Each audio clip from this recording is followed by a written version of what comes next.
शंभो शंकर नित्यानंद, शंभो शंकर नित्यानंद, करुणानंद नित्यानंद, करुणानंद नित्यानंद, कालातीता नित्यानंद, कालातीता नित्यानंद, महादेवा नित्यानंद, महादेवा नित्यानंद, शंभो शंकर नित्यानंद, शंभो शंकर नित्यानंद, करुणानंद नित्यानंद, करुणानंद नित्यानंद, कालातीता नित्यानंद, कालातीता नित्यानंद, महादेवा नित्यानंद, महादेवा नित्यानंद, गुरुर्ब्रह्मा गुरुर्विष्णु, गुरुर्ब्रह्मा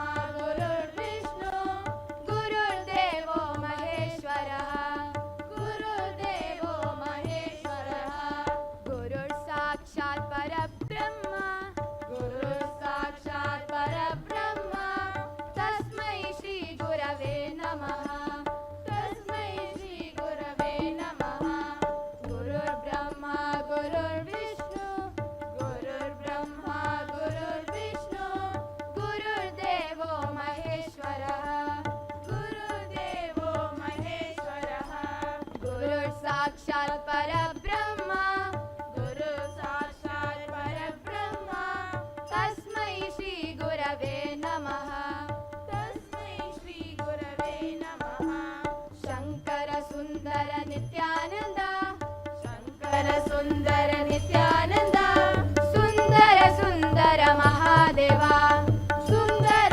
सुंदर महादेवा, शंकर सुंदर नित्यानंद, शंकर सुंदर नित्यानंद, सुंदर सुंदर महादेवा, सुंदर सुंदर महादेवा, शंभो शंकर नित्यानंद, शंभो शंकर नित्यानंद, करुणानंद नित्यानंद, करुणानंद नित्यानंद, कालातीता नित्यानंद, कालातीता नित्यानंद, महादेवा नित्यानंद, महादेवा नित्यानंद, शंभो शंकर नित्यानंद, शंभो शंकर नित्यानंद, करुणानंद नित्यानंद, करुणानंद नित्यानंद, कालातीता नित्यानंद, कालातीता नित्यानंद, महादेवा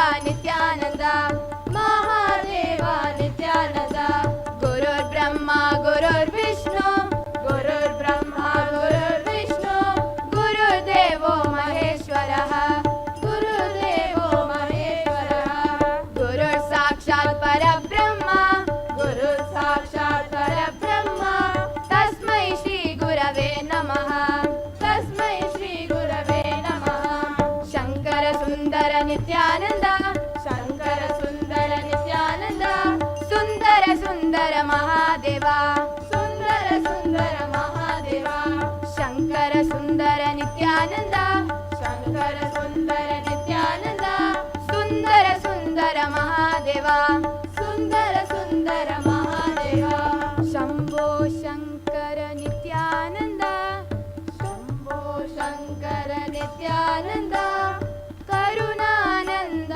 नित्यानंद, नंद नित्यानंद, कालातीता नित्यानंद, कालातीता नित्यानंद, महादेवा नित्यानंद, महादेवा नित्यानंद, शंकर सुंदर नित्यानंद, शंकर सुंदर नित्यानंद, सुंदर सुंदर महादेवा, सुंदर सुंदर महादेवा, शंकर सुंदर नित्यानंद, शंकर सुंदर नित्यानंद, सुंदर सुंदर महादेवा, सुंदर सुंदर महादेवा, सुंदर सुंदर Mahadeva.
Namami. Nityanandam, thank you so much for coming today. We'll just give a few minutes.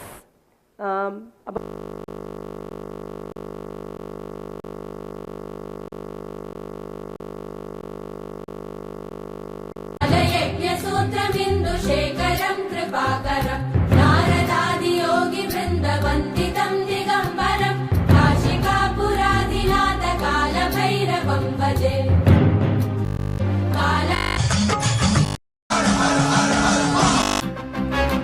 ध्रुवं कृपाकरं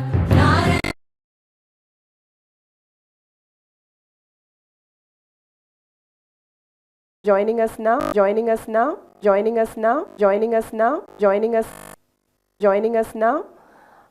Probably we'll give another 3-4 minutes.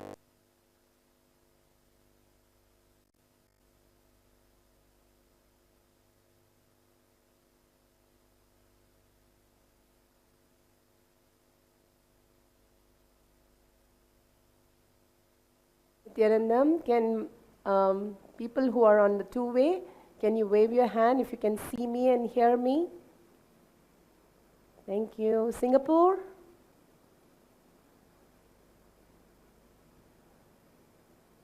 Singapore, can you hear me and see me? Can't able to hear. Hong Kong? Is Hong Kong able to hear me? Camus? She's not able to hear me. She can see me. Okay. Okay, others are able to hear and see. New Zealand, are you able to hear me clearly? Great. Not on the phone. Okay, good.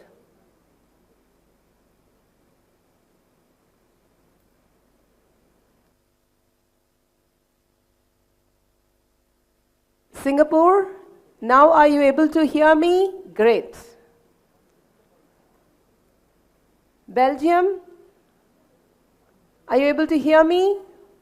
Great.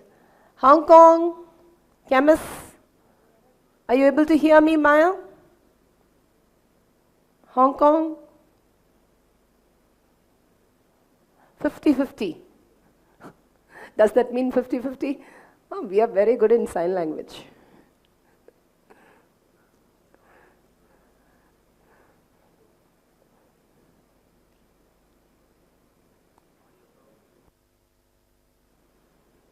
Okay, we'll just give a few more minutes. I'm seeing a lot of people joining us now. Probably we'll give another 3-4 minutes and we'll start the session. In any case, if they're coming or not coming, we'll just give about 4 minutes. Thank you.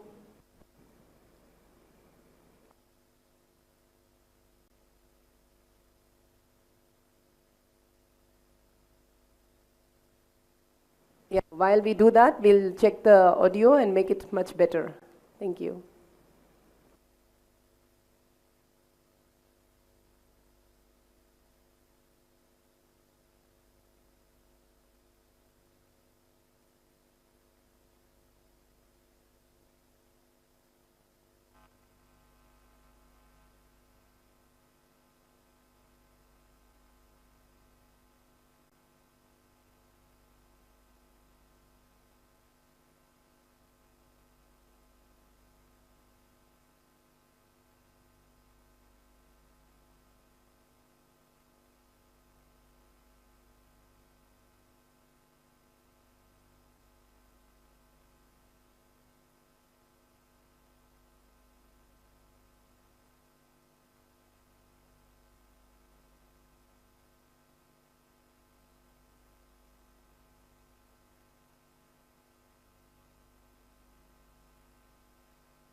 Nityanandam, is Madhvait loud and clear now?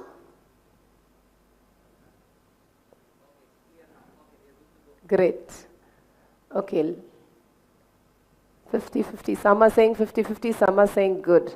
There's one more option. There is one way also going on. So you can also open the one way for audio and two way for video. So you can try that also. Let's go ahead and start the session. We've given about 10 minutes. Yeah. Thank you very much for people who have come in integrity and waiting for past 10 minutes. It's very nice for waiting for our friends. They are pretty new and they're coming into the whole end parenting. That's why it's taking some time. Thank you very much. First, let me start with that. And last time we were speaking about the stubborn children.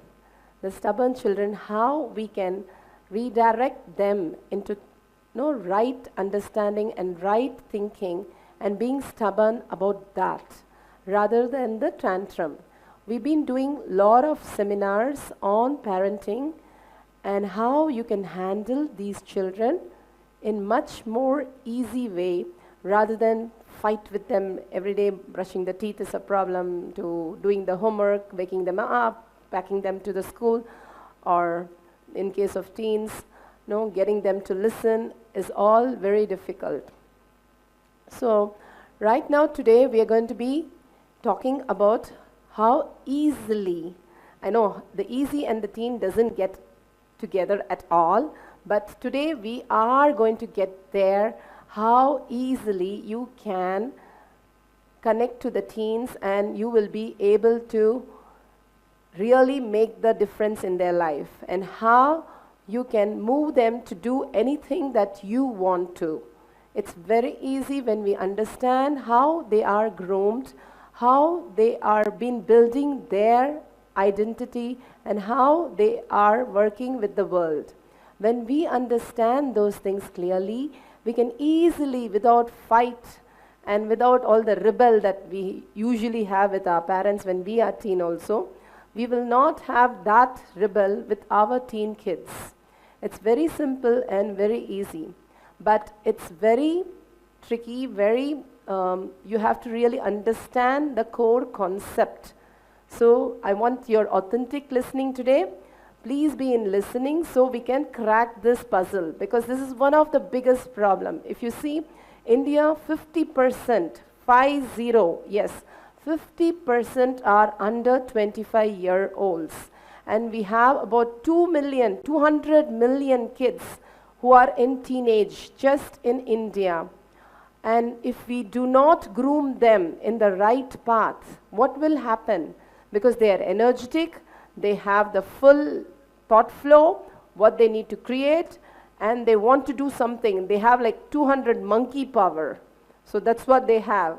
And with that, they can either take off or land up in a huge destructive problem, and the whole world will be in big chaos and destruction.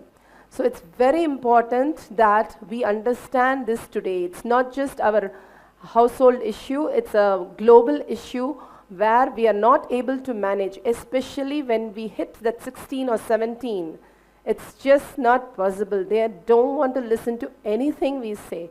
And it gets really difficult that we have to literally have a war in the house every day to get things done, even for the basic thing. They don't want to get up, they don't want to go to school, they don't want to study, they just want to be on the gaming machine, they want to be with the hanging around the fence, having a girlfriend, and on the YouTube, on the Facebook, and continuously a struggle between the parent and the child.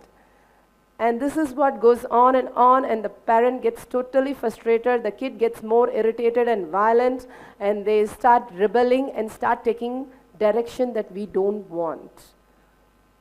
It's very difficult handling when it hits the 16 and 17. And most of the parents have said, "Mom, my son is only 10 and 12 years and still he is behaving like a teenager. It's very difficult for me to handle them." Why is it so? What is missing?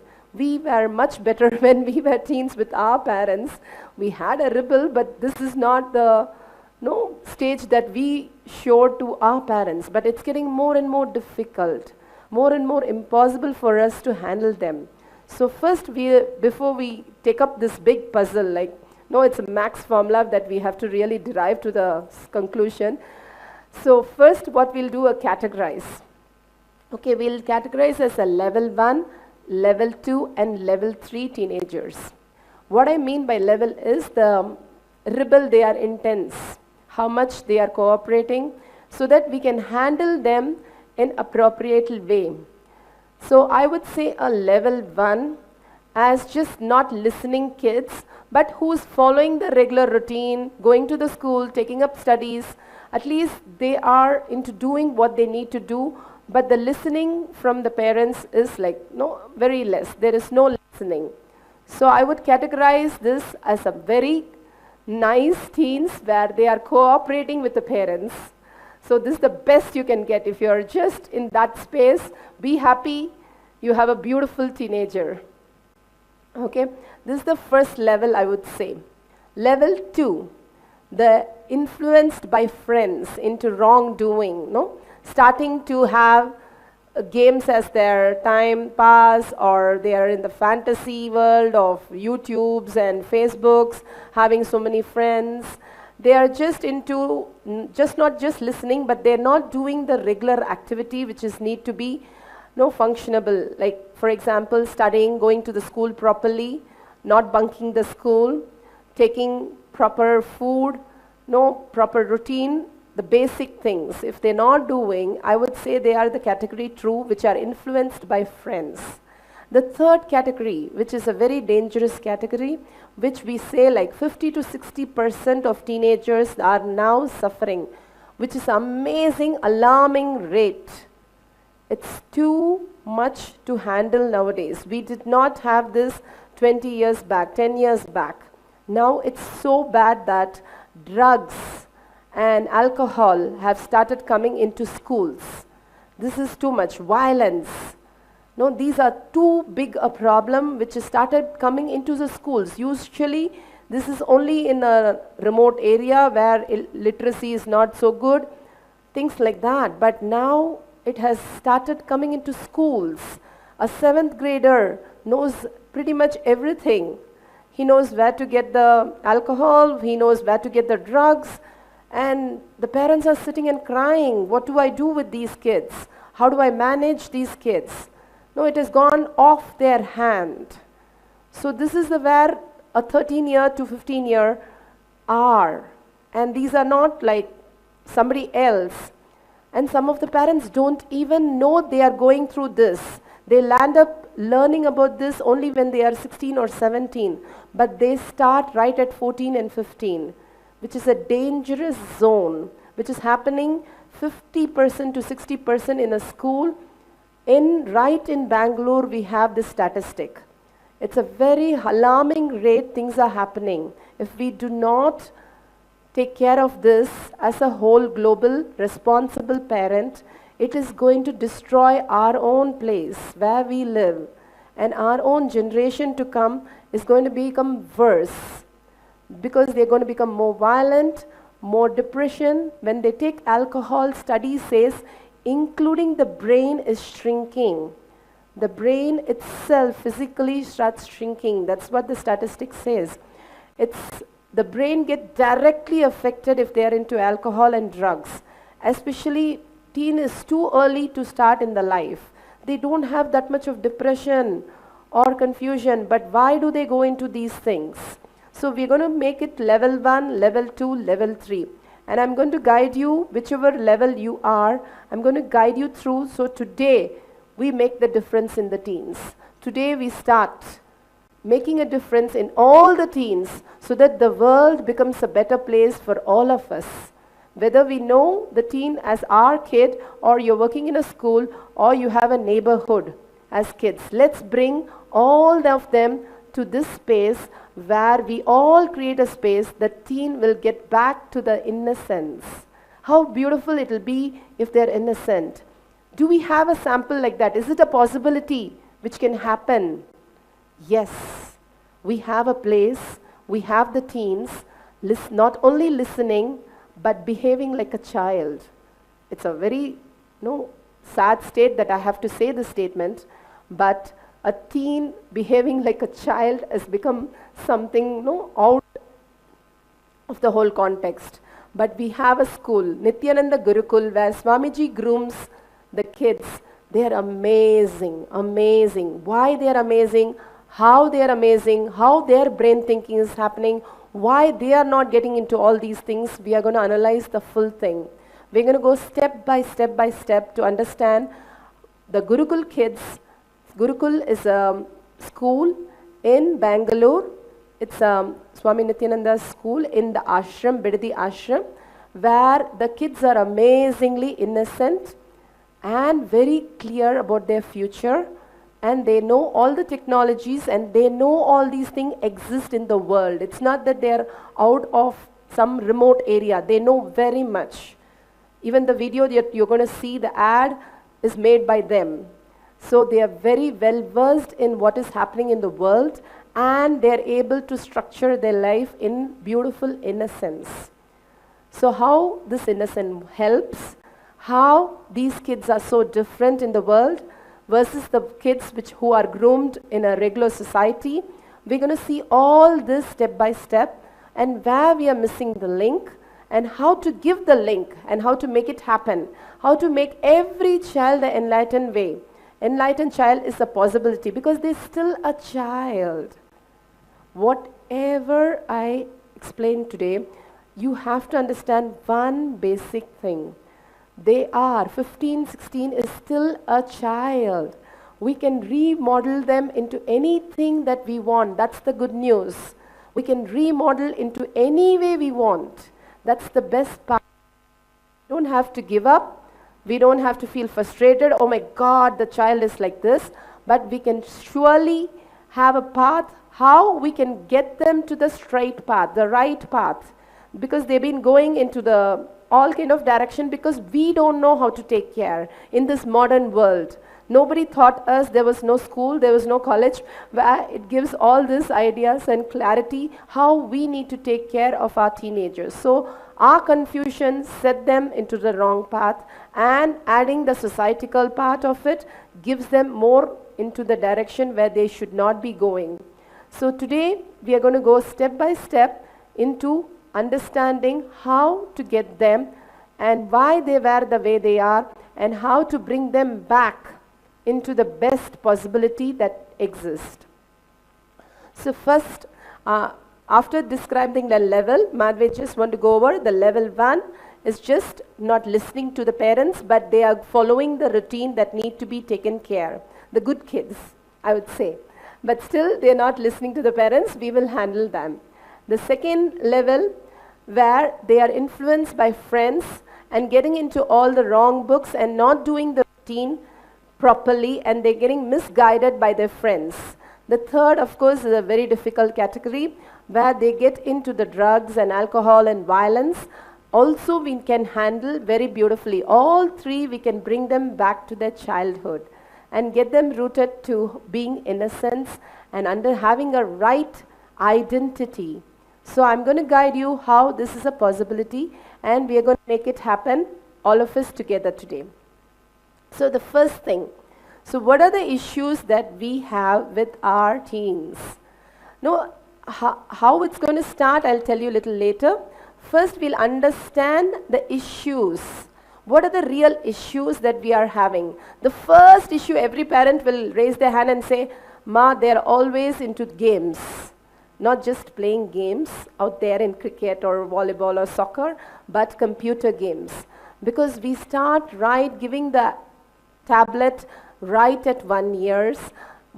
So obviously they're going to have their tablet when they are 15 years. They're going to be a pro in that. So it starts right from 1 year, how we are taking care of them. So we need to understand what we put in the tablet. There are so many games which are more expanding games. Nowadays there are higher order thinking games which is going to expand them. Unlike the games which is going to destroy them into violence and more incompletion in them, more anger, depression, guilt inside them. So the first issue that parents face is the games. And the second issue, I would say, the parents face is the friends themselves. However, we put rules and regulations and standards and everything in the house, the friends take away everything. The minute they go to the neighbor, they have their own tablet, they have their own lifestyle, everything is gone. We cannot monitor like the previous generation because it is now open culture. Everything is available everywhere. You can go to a cafe coffee day and get to see everything. So it's not just you can tell them not to do this, not to do that, and they're going to be sitting at home and doing what you want and all the home errands and chores. They're not going to do that. They're going to get ways of getting things happen their way through their friends. So it's very important component, their friends, because each one of these issues, I'm going to tell you how we're going to handle, so we don't have bigger issue happening altogether, and we are totally don't know what to do with the teens. So the friends, influence by friends is very high. And what happens when the friends come in their life? The non-listening starts. Whether it's level 1, level 2, level 3. The non-listening is a big part where parents fight with them, shout at them, argue with them. Some of the parents hit them, and some of the parents get beaten too. So there are so many things which happen which we don't want at all. But why is this non-listening happening? Why is this friends' influence more than the parents?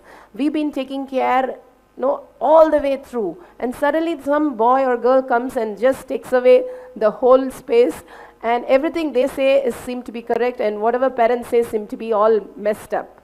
So where are we going wrong? And finally they land up in anger and violence with the parents, and the minute they see the parents, they try to put the head down and walk away or run through the back door or some way to escape from these parents. Oh my God, these parents are going to really torture me. No, that's the status they come into.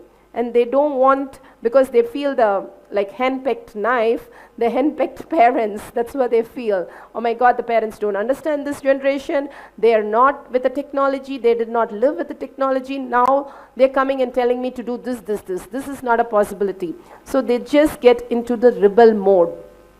They start rebelling totally. And that's when your hands are completely off and you are not able to hold them, and they're off to their own way of behaving. That becomes very difficult and the whole thing breaks down. Now I'm going to give another set of details where you understand where they get misguided, where they go into all these games, friends, violence, anger, all these things, how they are able to grasp all these verses, how they should be, where we misguide them. So this is the second part. I'm going to give you the details, how we misguide them getting into all these problems. So first we spoke about the levels. Second, we spoke about the issues. Now we are getting into understanding the misguidance. Please be in authentic listening. We are solving this puzzle part by part. So this where we get misguided. The whole thing gets misguided because of the basic thing we miss out in life. And they don't understand that, and they start becoming a rebel. They start becoming more and more into incompletion. We'll get to the incompletion little further, but first we'll see the misguidance that happens. The first and foremost why teens are not with us is the no trust. The parents and the children, the trust breaks. So when the trust breaks, the whole system is destroyed. It's like two states are next to each other, there's no trust, so the enmity start forming, and finally there is a war. And it becomes an everyday war. So the first thing we need to build is a trust. I'll tell you a little further how to build the trust, but trust is the most important thing when it comes to teen. And it can't be just built one day, but it has to be slowly built. How to build the trust. We'll go one step at a time. These are the misguidance that happens. First we understand the issues. Now where we went wrong for the issues to happen and how we push them into different levels. So these are the misguidance. So the first one is losing the trust. We miss out the trust in the whole thing. And then we try to build anything, it's not going to be fine. Because trust is everything, right? Any relationship, the first component that you need to have, the first thing you need to have is the trust. So that's the first problem. And then the second problem we see is the no belongingness. They don't feel part of the family, or they don't feel connected to what we believe, our beliefs, our ideas. They are disconnected from that. And where are they? We never saw where they are. The no belongingness, they don't feel part of us. That is one of the big things that happens when they become teen. See, when they are about 7 years, a child starts thinking, oh, I am wrong. The world is correct. So I need to change myself. That's what at 7 years the child starts understanding. But by 14 years, again and again this concept is reiterated, and then they start believing, oh, I am all alone. I don't have anybody. I am here just by myself. And who's there with me? Another friend who feels like that. Oh, wow. Okay, you're also feeling at your home like that. I am also feeling like that. My parents never care. They are too busy. They have their own task. So this is what happens. Most of the houses, this is what happens at one point. They start thinking they're all alone. So the part of where they belong starts breaking. Not just the trust, but they really physically feel they don't belong here anymore. They have different ideas and they don't match with the parents. They have different ways to live their life and parents don't understand them anymore. And they feel so frustrated that they don't know what to do. And that's the reason why they go into the friends. That's when the friends starts happening. First when they are small, any friend, then they have the same gender friends, then they go into the opposite gender friends. This is the way slowly they start building friends in their life to see a similarity in them. The identity they are forming, they want to catch up with identity. They don't know what kind of identity they need. Last webinar, we spoke about the stubborn child, where we said the context is important, the identity is not important. But here, I'm telling you the identity that we need to form for the teenagers. So listen carefully what we are getting into, how we need to build them, how we need to hold them, and how we first we understand where we misguide, then we'll understand how to guide them much better. So these are the things. First, the trust breaks.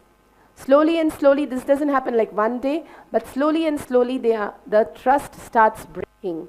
And then the whole belongingness feel like I'm all alone. I don't have anybody. I'm just by myself. The parents don't understand me anymore. This generation is different. Whatever goes on in their brain, they feel alone. That's when they start taking other friends as their supportive help.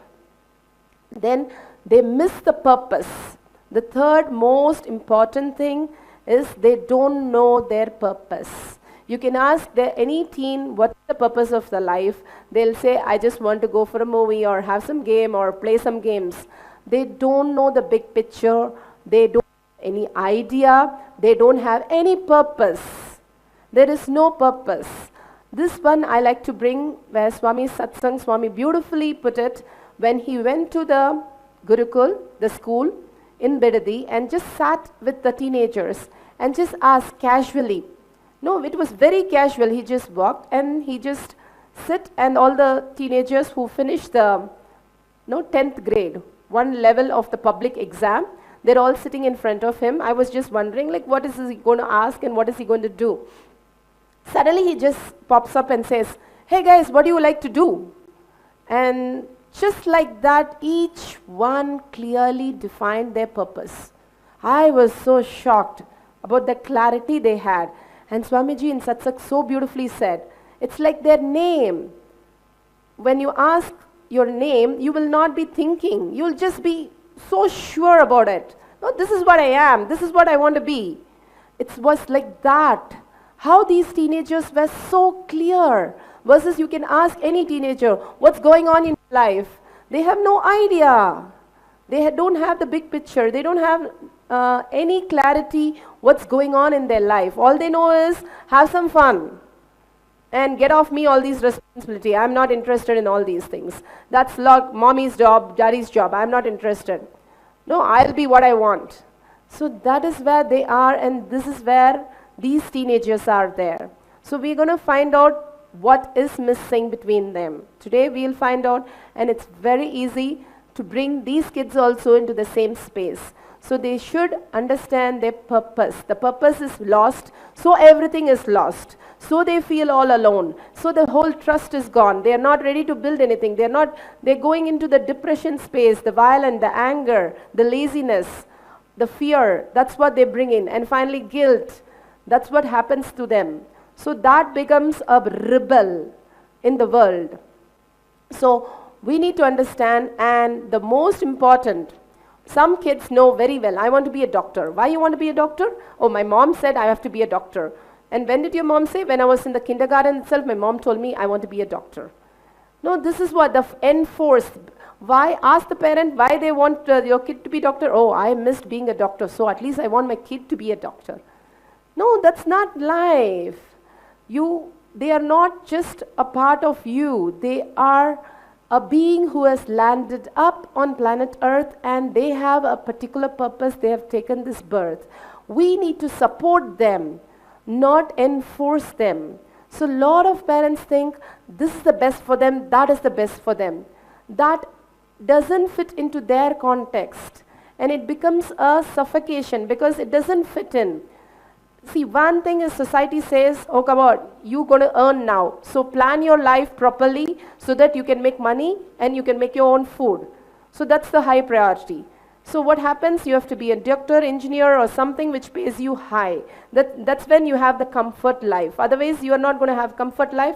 You're going to be on the streets, and it's going to be very difficult managing the whole life. And if you're going to get married, and that's it, everything is a mess up. So first thing, you need a job, and for a job you need a proper education. And this is what is going to bring you the proper education. This is what gets into the head of the kids. I will call the enforced purpose, which is not their very identity, but that's where we make a big mistake.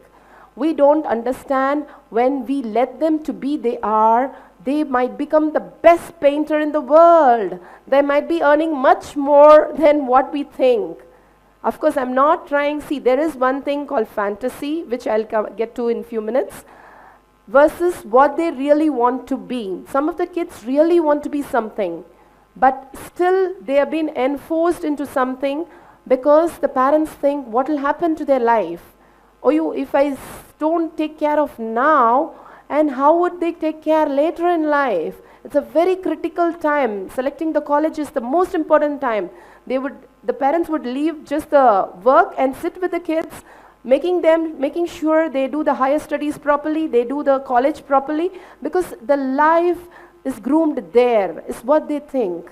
I understand it's very, very critical because I have my own son who's a teenager, and we have our own things that we need to do, and I come from a family where my father, my brother, myself, everybody my father and my brother are IIT toppers, and they are the best education system in the world. That IIT education, it's an Indian Institute of Technology where they get the best brains. No, I come from that family, and I am myself an engineer. I understand that very nicely, but where we miss, we need to see. It's not about enforcing something. Yes, I'm an engineer talking about parenting today, so I'll tell my story later, but this is where we get misguided, and we get into our confusion, which gets into diverting them into something which they don't want. Not all kids are going to fit into the same bucket that we are going to specify. they have a vision, they have a purpose, they have a burning desire to be something. And if we enforce them into something, still they will land up who they want to be.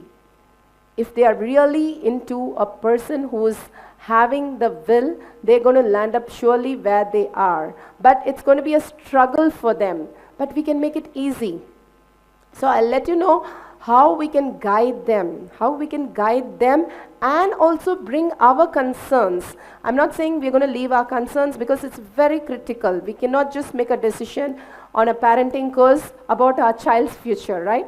So I'm going to guide you where both falls in place, and it becomes the best purpose, best identity where they can go further, the best thing they want to hold on. Like these kids sat in front of Swamiji within seconds. What a father, what a kids. No, within seconds, they understood their purpose, and the father said, okay, I'll take it to make you do PhD. And father, here I refer to Swamiji himself. So Swamiji sat with his kids, teenage kids, and within seconds, a dozen of kids, about 7 kids, he was able to align them to what purpose they have in their life. And it was the true purpose. He asked, like a dad coming in and asked, what do you want to do today? No, what do you want to take up your life? Slowly getting in the conversation, what do you want to do in life? And the kid says, I don't know, Dad. How about engineer? Like that. It was such a beautiful space. My God, I was like, wow, it's so nice to watch. All big smile in my face. So, and these kids like, I want to be an aeronautical engineer. I want to be a physicist. I want to be I want to study temple. I want to study art. And then he explains, Ma, she said painting. So Swami explains to the kid very beautifully, Ma, it is not just painting, it's art. No, guiding them to the proper words. So beautiful the conversation was, and it happened within seconds. We struggled for years to bring them to study what they need to study and get them to the proper education so that their future is all set. It just happened in few seconds, all this. And so beautiful how they knew the purpose. That was the catch. I was breaking my head, like, how these kids know the purpose. If my dad asked me, all I said is, Daddy, I wanted money. I don't know which one to take. And that time it was all computers. And if I don't take computers, I will be left alone. All my friends are doing computers. You put me in math. I was put in a math versus computers. So I told my dad, this is not going to fetch me money. This is all I said because this is what I understood. At least I was in the level 1 listening. So I could talk to my dad. Then he moved me to the engineering college where I can learn the computer science. But that's not the purpose. That is not the way of life. So it's a the society has guided me into forced purpose. So that's where I was sitting, and I struggled all through my way till I landed up here. So it's not required. It's not at all required. And because it's a struggle, it became very difficult for me to align what I really want to do. I was confused. I was frustrated. I was in depression and had so many surgeries because I was fighting with my life. All I had to do is, I need to get the money for my kids, for my family, but I thought that's responsibility. And that is the purpose I need to live. Because society painted that picture in front of me and there was no guidance. So that's where the whole, I would call it the enforced purpose. And the next one is the violence. Nowadays kids are so violent. And forget teenage, the toddler beats the parents up. And the mom is like, I don't want to go there, that place, because my child is not fine. He's going to hit and shout. I rather skip this today. No, they're so scared and they make the decision based on kids. Now is the only time on planet Earth where the parents have to ask their kids whether they can go somewhere, whether they can plan something, not just say, hey, pack up the bag, we are going. And the kids are like running behind and saying, where, Daddy? It's no more like that. It's more like, I don't think my child can adjust there. The food is very difficult. No, he doesn't like these things. And the weather is so bad. And the surrounding is not so good. And he needs some friends and games to play. So I don't think he'll enjoy this vacation. My God, my dad never asked me where he went. All he went was temple after temple after temple. I used to like, temple, another temple. But it was so much fun. I enjoyed the whole occasion, and now I see the amount of understanding and the concept that he wanted to give me, the context that he wanted to set in me. It was so beautiful. But when I was small, I didn't understand all that. I was like, why can't we take a vacation? Why vacation has to be temple? No, that's what I was a rebel about. But the whole context was completely different. Now it's like, no, you have to ask your daughter, you have to ask your son if they can accompany you, because they might not like it. What do you mean they don't like it? My parent never asked me whether I like it or not. He just dragged me and put me there. But nowadays you cannot do that. It's not a possibility. They have their independent thinking and their identity. We have to really respect where they need to be, what they need to pack, and what, including the suitcase and everything is a separate thing for them. With proper understanding, they have to really communicate, and the kids have to accept it. So this is where life is now. So far it has gone. Now we're going to pull that back. And one of the biggest thing that we misguided the kids into delusion and fantasy by giving so many possibility. It's not just one of us, but as a society, we just gave away everything without giving the limit. Of course, we have the parental monitoring system, we have all the controls, but we did not define ourselves properly before giving what and all they can do in life. So many out of control things have been now handed to the children, and they don't know how to take care of that. So teen pregnancy have gone really high, drugs have gone really high. This is in school. No, this is in school, not even in college. We used to see in college, now it has come down to school, and what it tells. It just tells us there is no childhood after 10 years. That's what Swamiji said. There is no childhood, 10 years they are matured. They are getting into the life which is an adulthood by 10 years. No, having a girlfriend, boyfriend is not for 10 years. It's not for 15 years. It's not for even 16 years, 17 years. It is for a 21-year-old kid. No, that's when you start thinking about the other person. If you require in your life, 18 to 21 is the age. Why are we bringing that to a 10-year-old, a 5-year-old? Mama, this is my girlfriend. This is my boyfriend. The society has been also supporting this without understanding the real big issues behind it. That is when the whole society is just breaking down. It's like same drugs. Know how the alcohol is, same thing, the same effect is created in the delusion that they are getting into with the girlfriend, boyfriend, without even understanding anything. They are not perverted. Please get me correct. They are not perverted. A 16-year-old kid talking about a lot of things is still not perverted because they are just enacting it. Whether it is anger, whether it is violence, whether it is perversion or anything, they are just enacting. They don't know the seriousness. They don't know it. But when they get into 21, when they are in toddler, they throw a tantrum. And they get into 7, 8 years, they start understanding, why did we throw a tantrum like this? No, we were so confused and we were screaming and all that. When they are 8, 9 years old, they are able to see themselves as a child.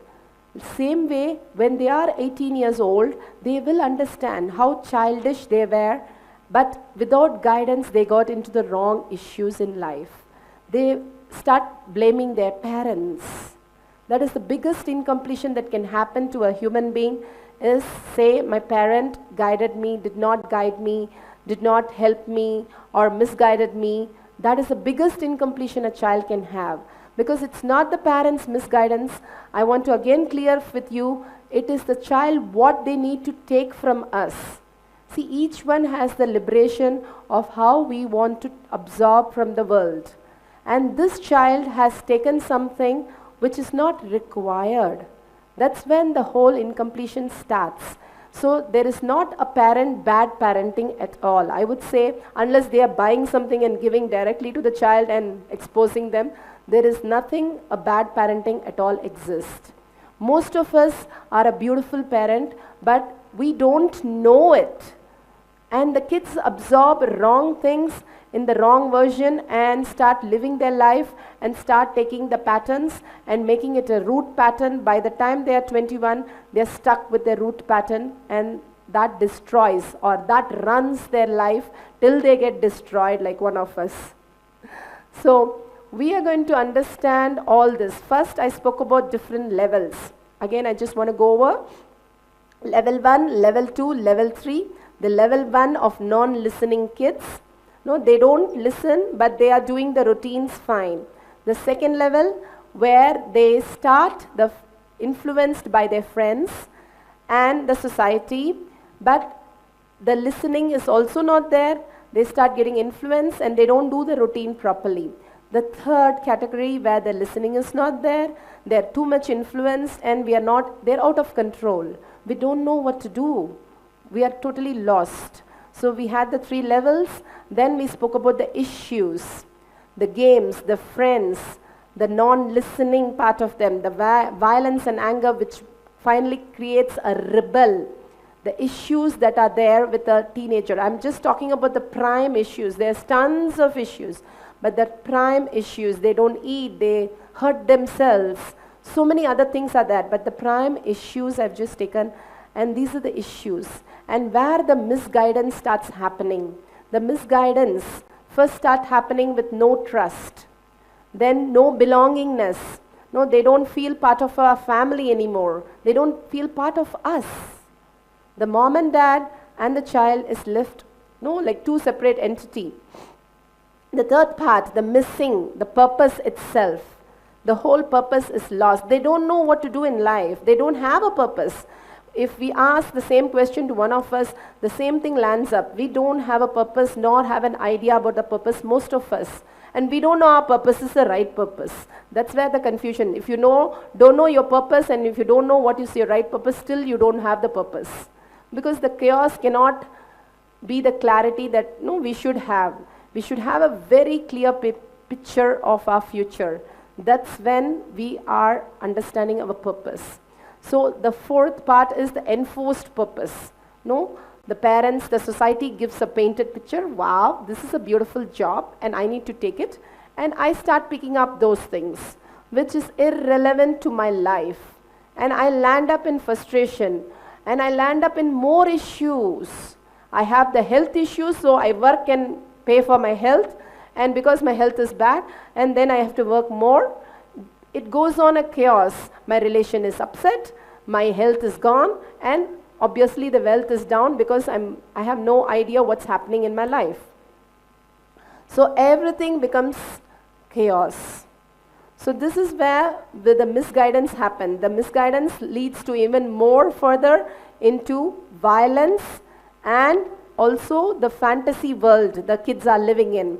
They are very violent. They're ready to shoot their principal and teachers. This is unheard of. This is getting into a new dimension of like a war in your own home. Who will shoot who? This is too dangerous place. And we don't want to leave our kids where the shooting is happening. After that, the whole school, we are so scared to leave the kid in the same school. All kind of things happen. Why is this happening this way? And the fantasy world, girlfriend, boyfriends, and all kind of things, weirdo things. Mommy says very clearly, if they have all this incompletion about the other partner in their life in a very early stage, below 21, they are not going to have a beautiful relationship when they get married in future.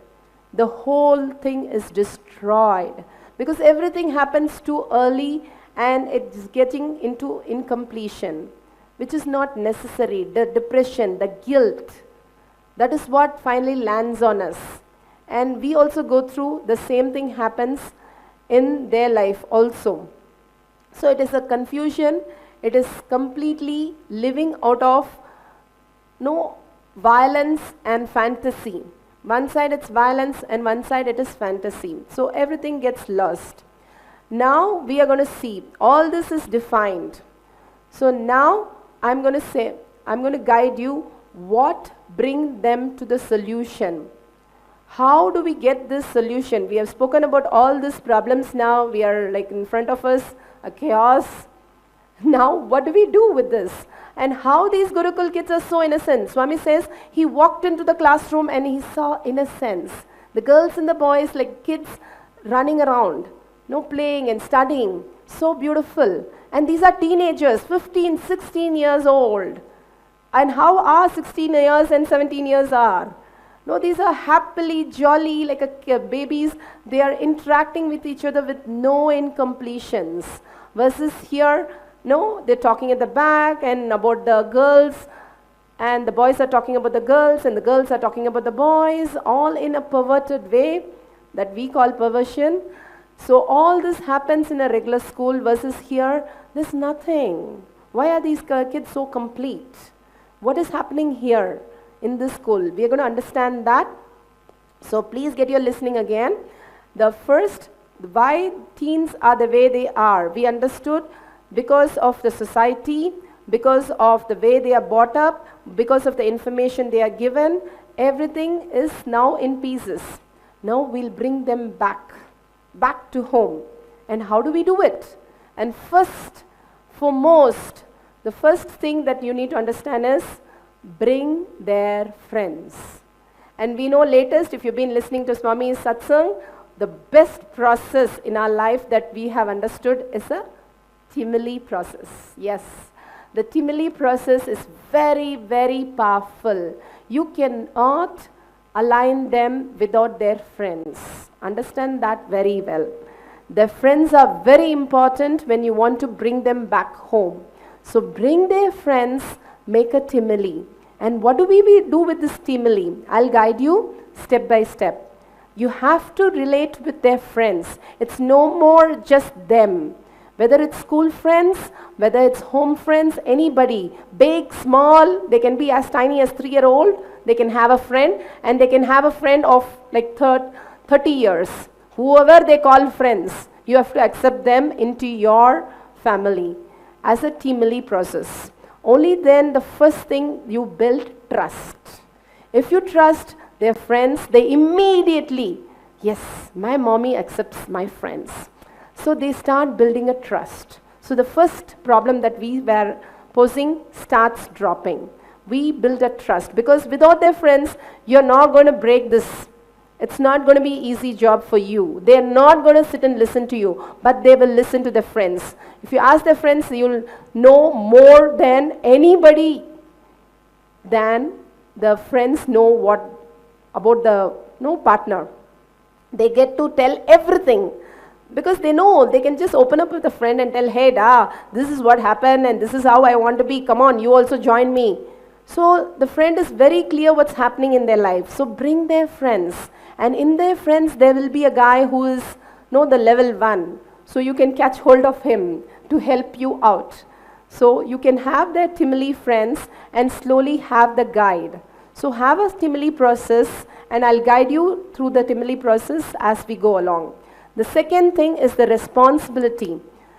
From the beginning, try to bring responsibilism in kids. It's very, very important.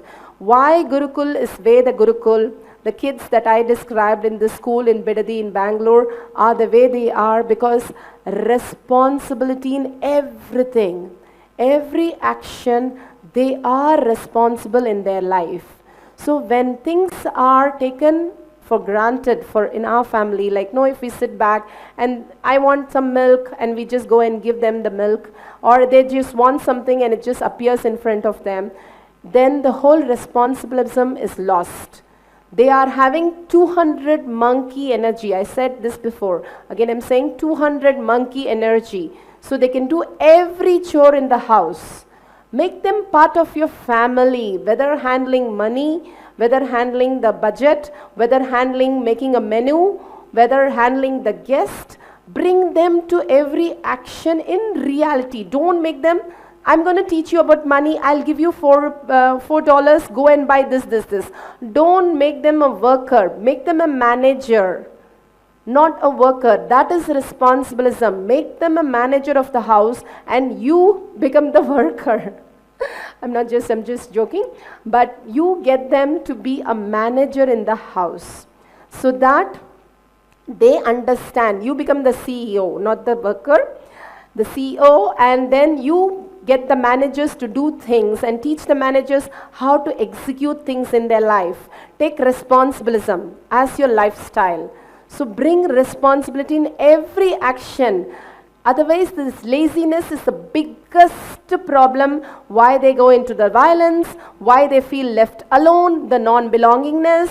Everything happens because of no responsibilism in them.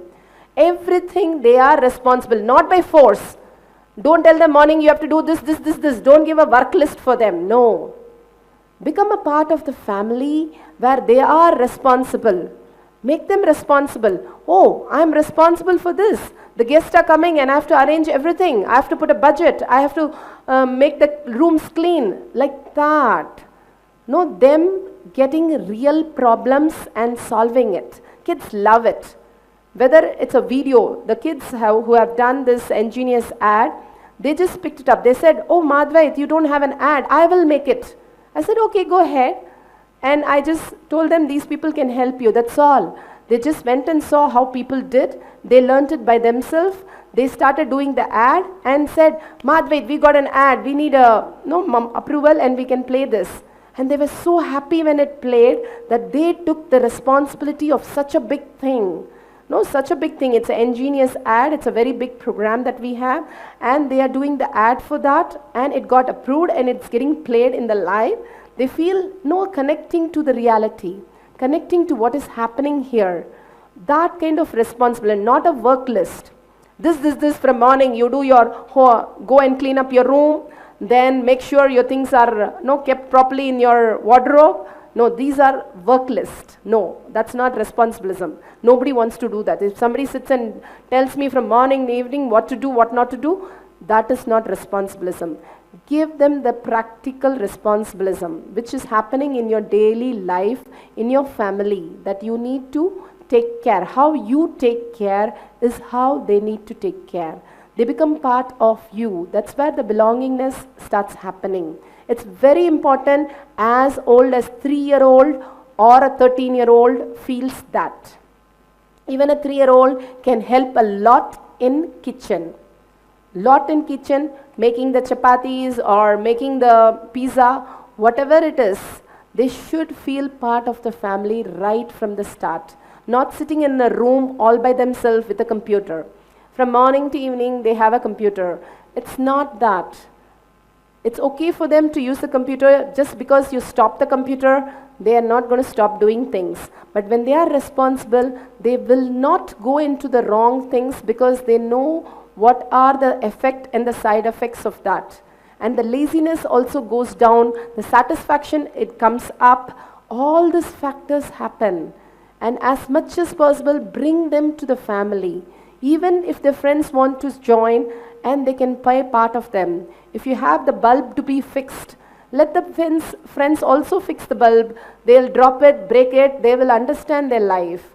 No, a teenager has to go through everything in front of us. You cannot handhold them now. If you handhold them as kids, then at later point of life, they don't have anybody to handhold. They're left alone and they'll make bigger mistake. Do you want them to make bigger mistake without you, or small mistake today with you? Decide that very clearly. That is responsibilism. Give them, and it's okay if they are doing a failure, but then let them stand up. That is responsibilism. So the third concept is the core concept. Let's get to the core thing of the whole today's end parenting. How to raise an enlightened child. How to build their identity. And what is the identity that I am talking about? Last webinar we were talking about the context, and here I'm talking about the identity. So what is this identity that we are talking about building? The core concept, the clarity they need to have with life. Why it is so important is because when we don't have the clarity, we are always unfulfilled in the inner space. When we are unfulfilled in a space, however we go in life, whether we become Bill Gates, whether we become Warren Buffett, we still go back to the social service. Why is Bill Gates doing social service? Because he's not fulfilled. It's not the outer world object he's looking for, but inner search goes on. Finally, we all have to look in. That is when we expand. That is when we become complete. If we can understand that, we all become leaders. We become the greatest leaders of planet Earth. Let's make our children the greatest leaders of tomorrow. And how we build that is by building the authenticity. Today, if I build the authenticity in my child, they're able to go ahead and become leaders of tomorrow. How do I build the identity? And what do you mean by authenticity? What happens? That is the most important thing. We need to understand. Bill Gates and Warren Buffett have given away most of their wealth. Then why did they sit and earn so much? Why did they become the greatest and the best on planet Earth? What's going on here? No, there's a complete mismatch. We tell our children to study and earn and be the rich person and you'll have everything in your life. And there, Warren Buffett and Bill Gates is giving and giving and giving, thinking they're going to find their search by giving. But there is something more. There's something more which they miss, which Swamiji beautifully gave these kids. What Swamiji gave these kids was something a greatest gift. Building their identity with authenticity. How do they build the identity? In one of the seminars, Swamiji beautifully spoke. I went to Gurukul and I saw a kid and she was continuously in dilemma whether to go home or stay back. So I asked her very clearly, do you want to go home or stay back? And then the kid says, no, I want to be here. So that's what I want. What I want is not them staying back. That is not what I'm talking here. I want no dilemma. Dilemma leads to ignorance. Please understand this statement. Dilemma leads to ignorance. When we are undecisive about things in life, we get into ignorance part of life. We get into chaos and we are into confusion. Why this is so important in our life? If you see the law of attraction, what happens? What we create in our life is what we get back in our life. But the better secret of that is the decision we make. Decisions in our life builds our life. Today we made a decision to be in parenting. So the life expands. Every time we make the right decision to where Swamiji is guiding us, life expands. In every process, if you know my background, I'm a basically computer engineer and I have been in US for 10 years, 9 years, and I was working all over the world in different parts of US as a computer engineer, and I've gone through so many trainings. I was in one of the best company, Cognizant, and I have the best trainings, but the training that Swamiji gives is nowhere even compared. No, it just builds a foundation.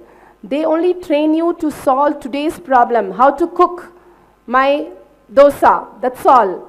But what about cooking itself? How do I understand cooking itself is what Swamiji gives, a big picture of the whole life, big picture of where I struggle and align me correctly to where I want to be, where I am satisfied. That's where Bill Gates and Warren Buffett did not have. Even though they're world's richest people, they don't have the best training that we all have.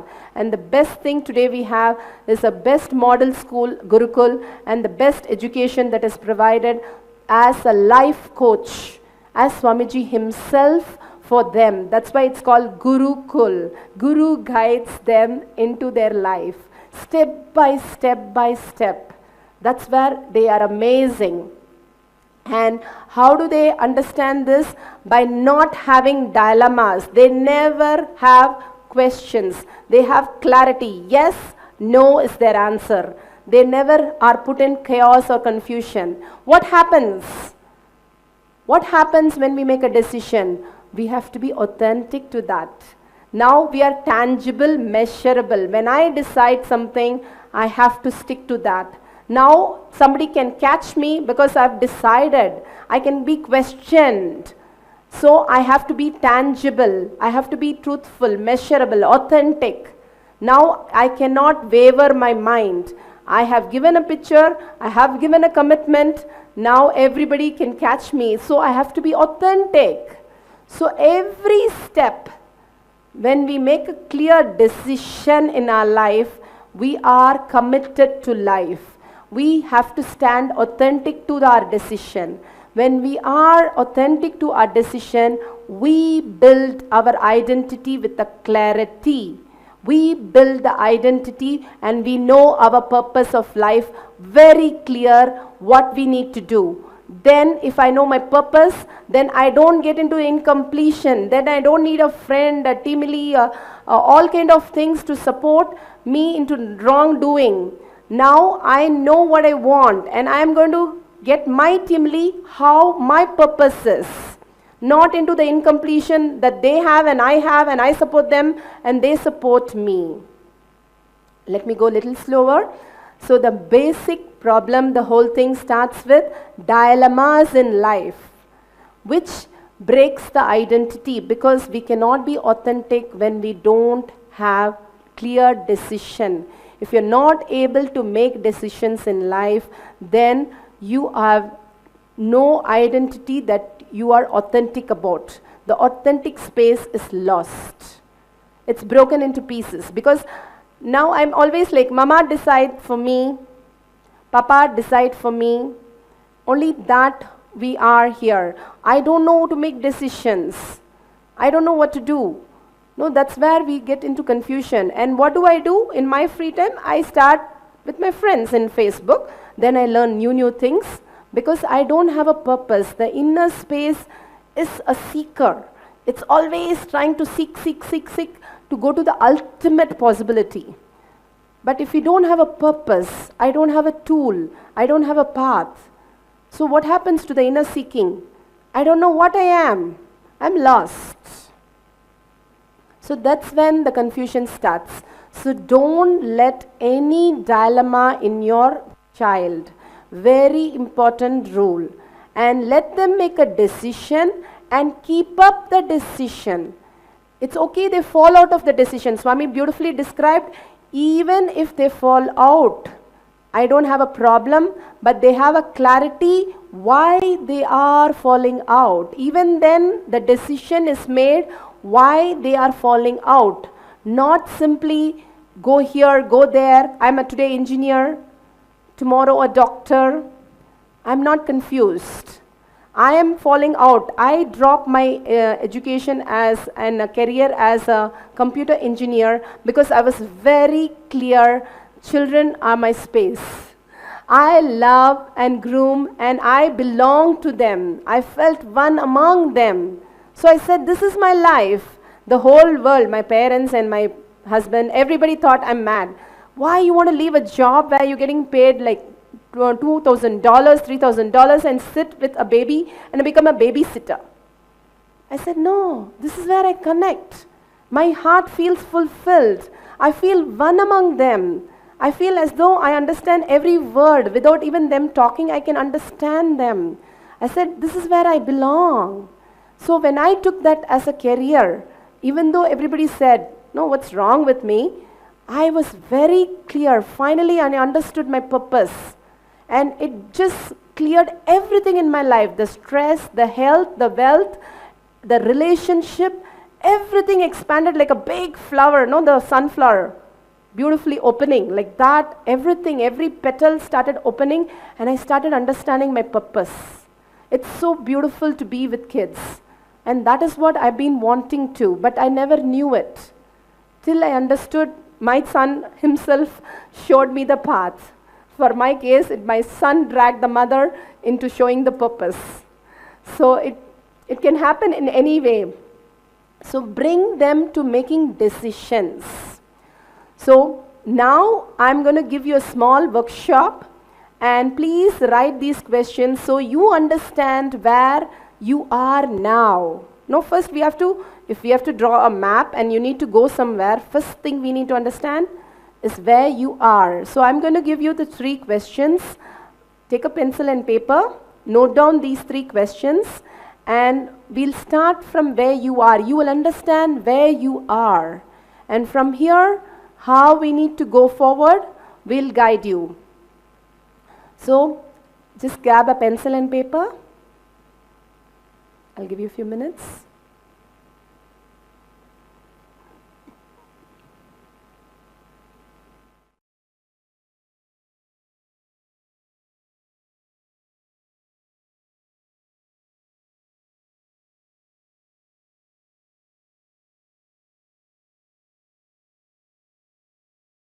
Are the defensive behaviors in your child that you see as a defensive, problematic? What are the defensive behavior, especially when you enforce something, go do this if you tell them and they just rebel. No, I'm not going to do this. That's not my job. Whatever. No, the defensive statements, they're insecurity statements basically, I would say. What is that? They rebel. No, the top things that you see in your child. So that is the first question. What are the defensive statements, behaviors in your child? Especially when you push them, what happens? So how were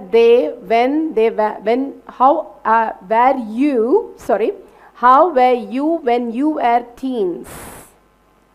No, what kind of a rebel, what kind of personality you were carrying as a teen, because that matters a lot.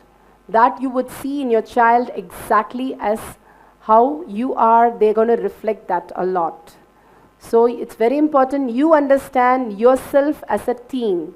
Now, what kind of a rebel you were, or what kind of a struggle, or you were like simply, okay, my mom and dad is the greater and you are so complete, very good, but please share how you were rebelling the whole concept of, as a teen. Whichever level you were, fine. The third, very, very important. What is your next step of making decision? What is your next step of making decision for your child? What is the commitment now you're going to take to build their identity? Make them responsible. Make it happen in their life, that they don't miss life. They don't get incompletion. They don't miss their life and beat around and finally find out when they're 50 like us. No, what is the purpose? Why we are, who we are, why we are here, and what gives us happiness, bliss, satisfaction.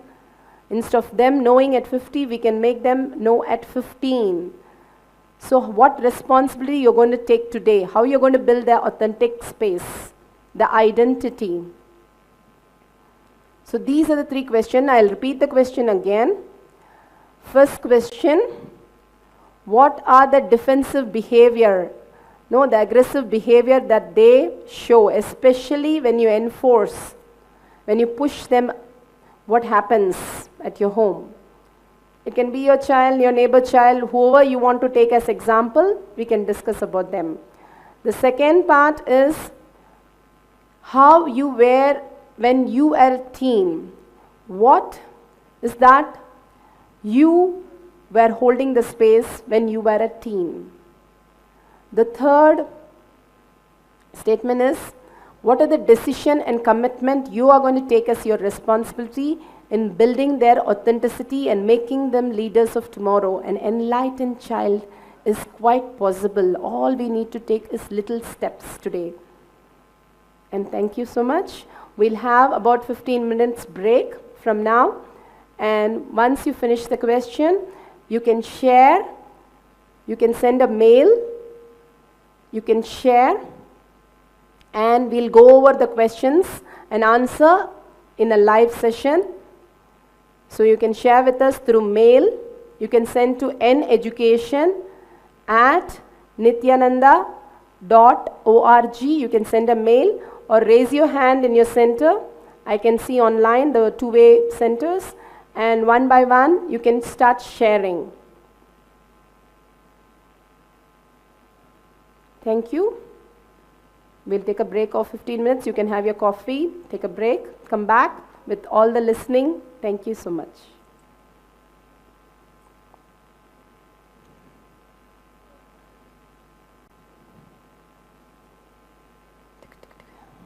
स्थापन आहे.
Nityanandam, everybody is finished their workshop. Can we start sharing?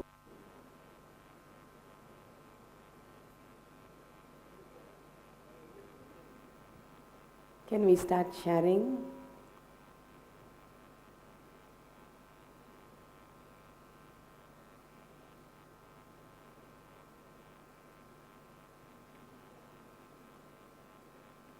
Yeah, the first question I see is they're asking about so how do we not expose them to the society, and how do we bring them to understanding. See, the first thing is, I'm not saying you can stop them from not having girlfriend, boyfriend, not watching the TV, not doing the laptop. That's not going to work directly. If you tell them, they're going to say get lost. So that's not going to work, and give them right understanding in each step to make a right decision. That is what I'm trying to say.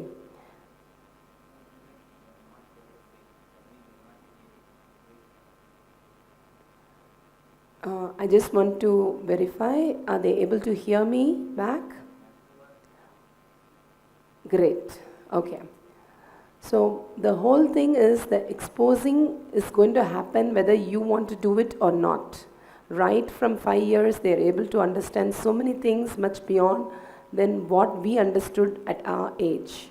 So you cannot stop them from doing what they're doing. You can only align them, guide them into the right understanding, and making them take decisions in every step.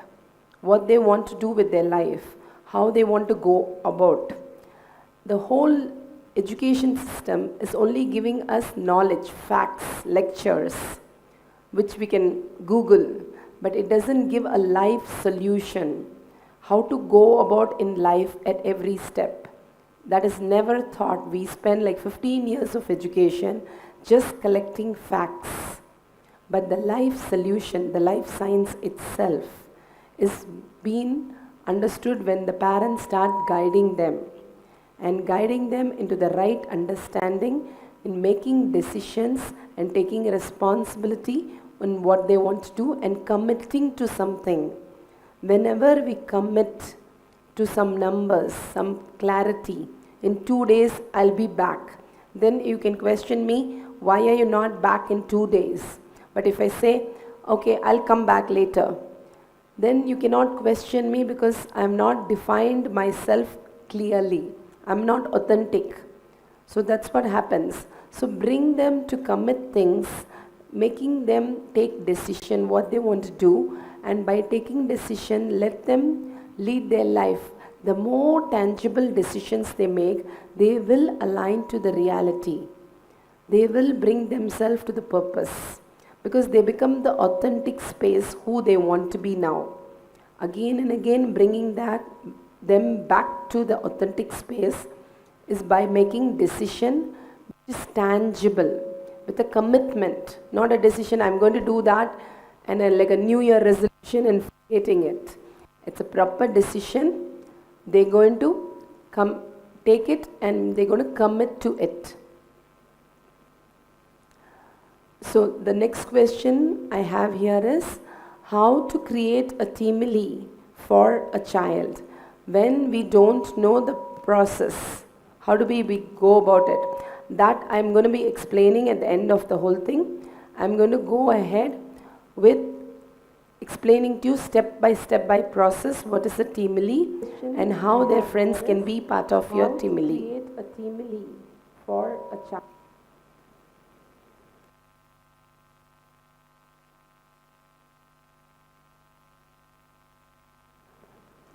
Nityananda, if you have any questions, just raise your hand. I can connect to you and you can speak up. Great. San Jose in Madurai has a question. Let's connect to San Jose in Madurai.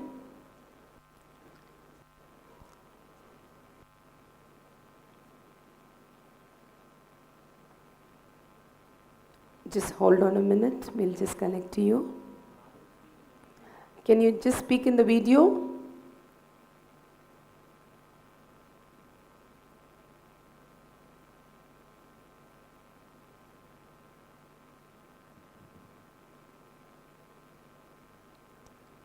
Nityananda? Yeah, we are not able to hear you.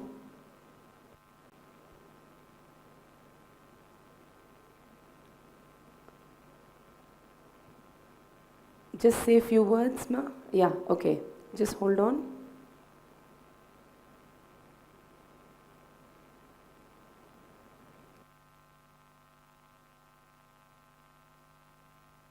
Just give us a couple of minutes.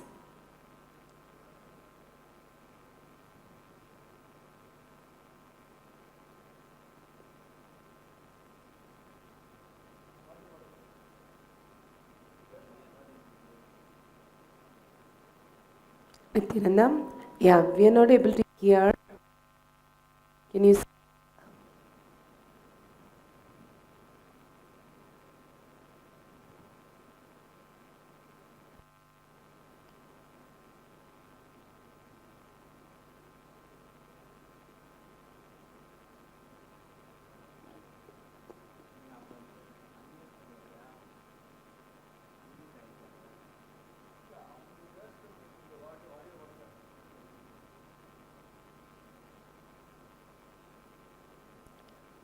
Okay.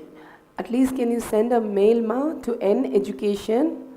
I think there's some audio issue. So you can send a mail to neducation@nityananda.org, or you can send a Skype message to ADVAITHS. You can send a Skype message. We're trying to fix the audio.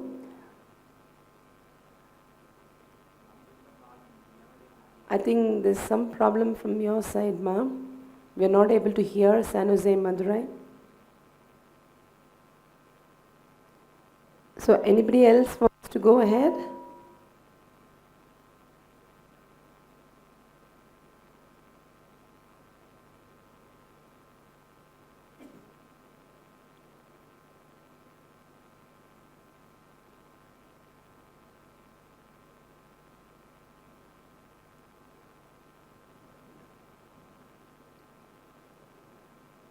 We have another question regarding the kids don't listen and the parents are angry and shouting and they are not talking properly. They're using words on the kids and all that. See, in case of these parents, first we need to get them to feel more complete.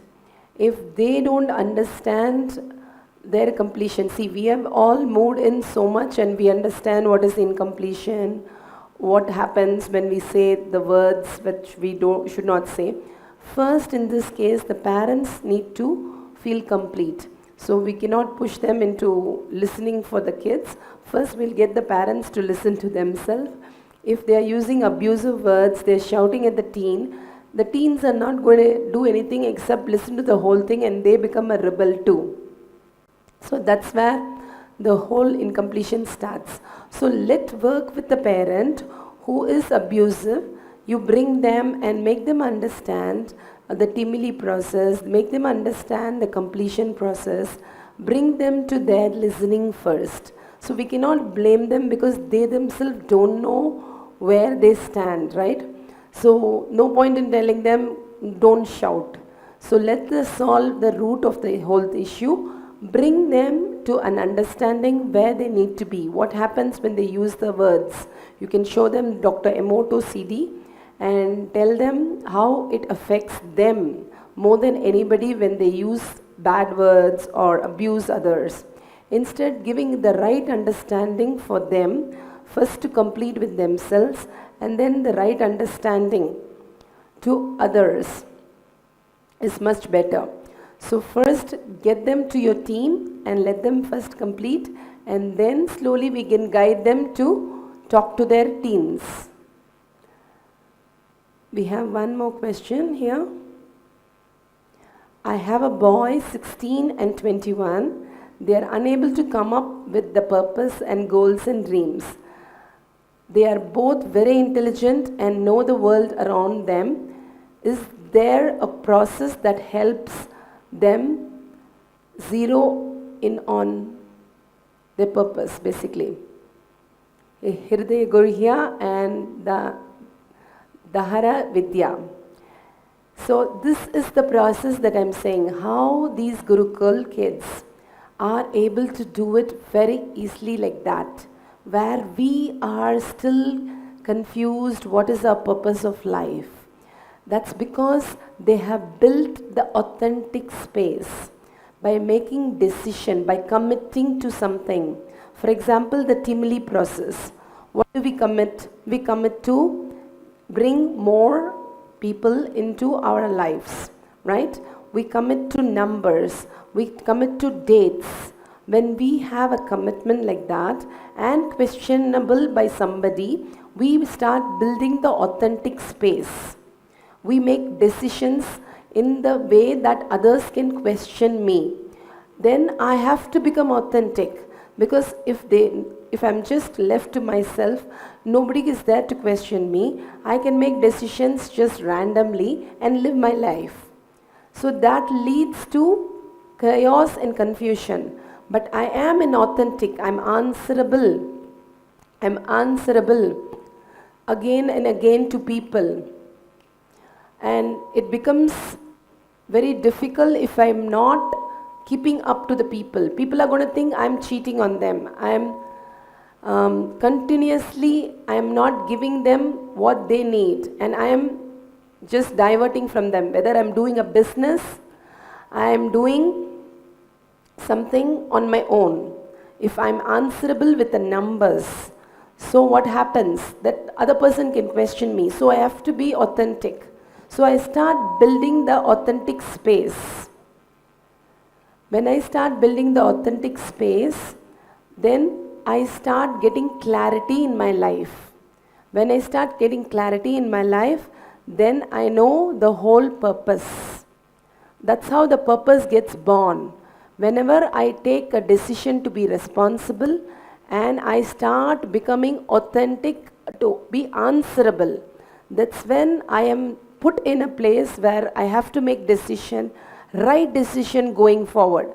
When I start doing that, it leads and align me to the purpose. So it's kind of a building. It's not something that we give, right? We have to understand from within it has come.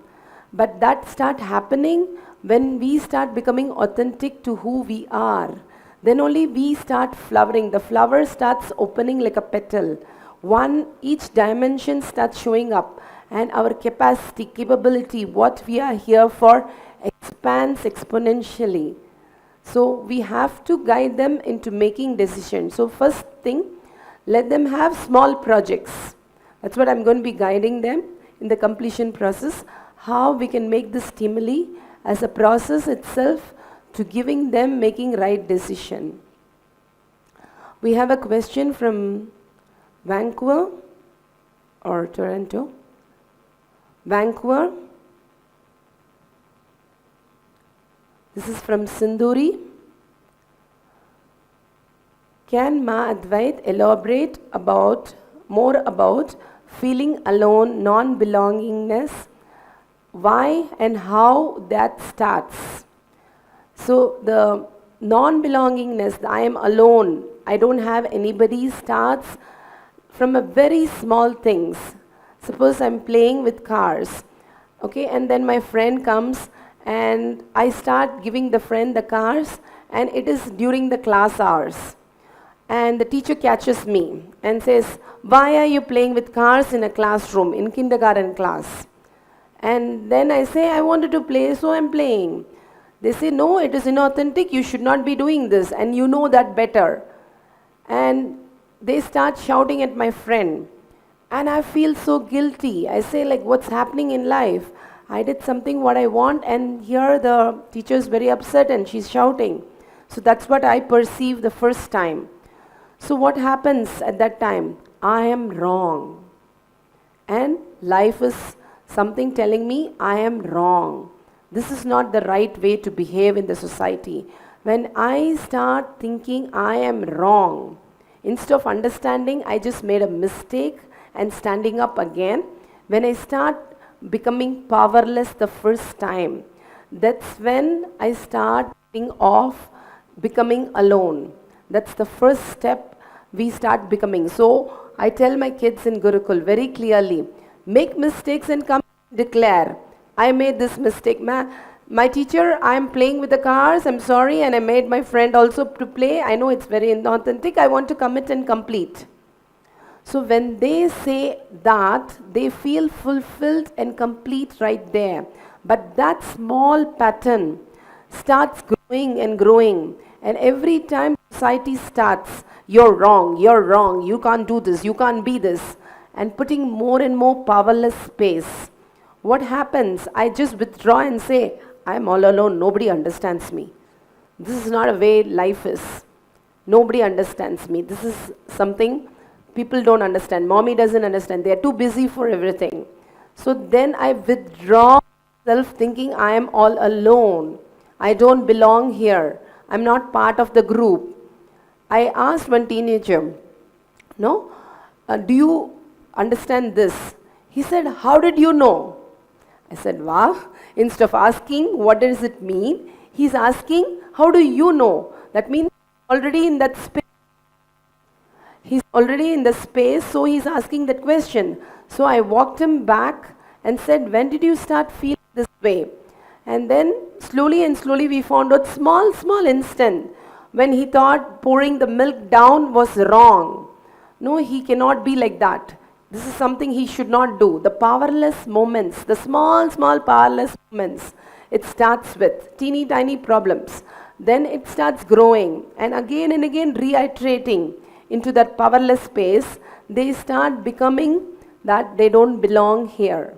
And that's when the whole confusion starts. Instead, we have to teach the kids right at the start, whether it is a 2 years or we have like 10 years, we have to make them understand it's okay to make a mistake. We all make mistake. Mama made a mistake.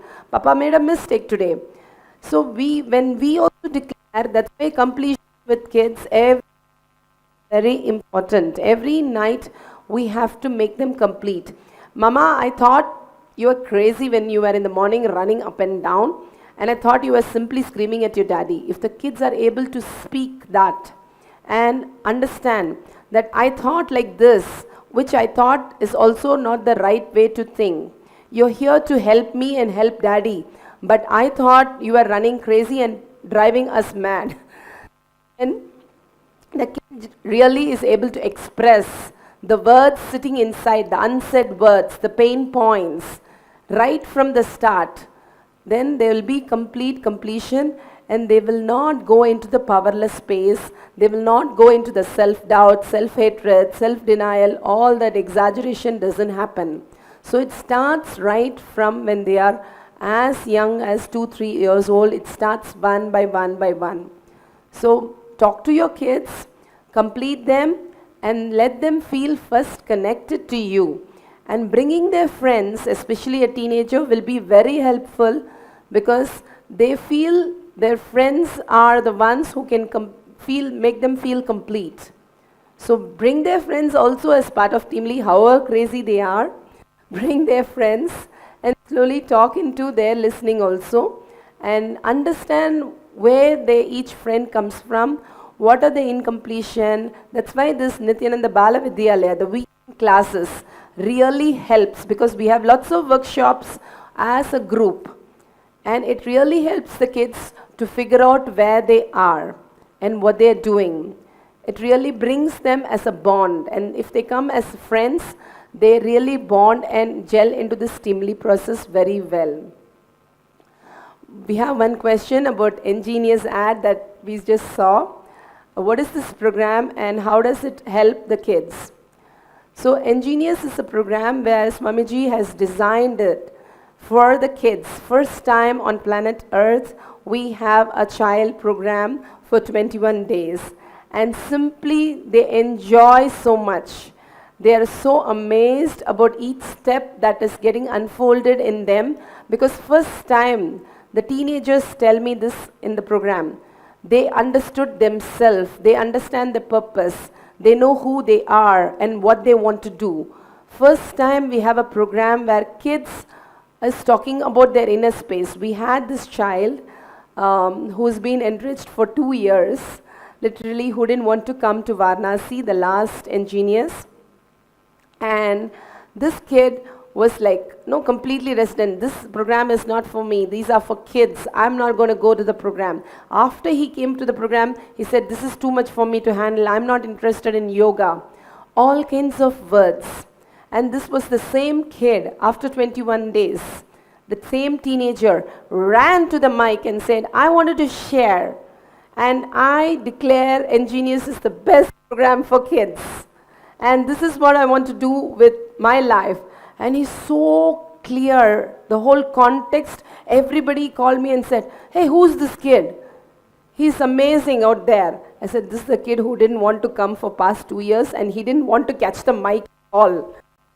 And to the mic, which is such an amazing thing. So the transformation happens so much. And we have teenagers who were not ready to come. And the mom said, the cruise, we had some kids. The mom said, I'm going to buy you a horse. And then the child ended up in coming to the cruise, but they were not interested still. So the first satsang, they're like, all the teenagers sit at the back and start talking.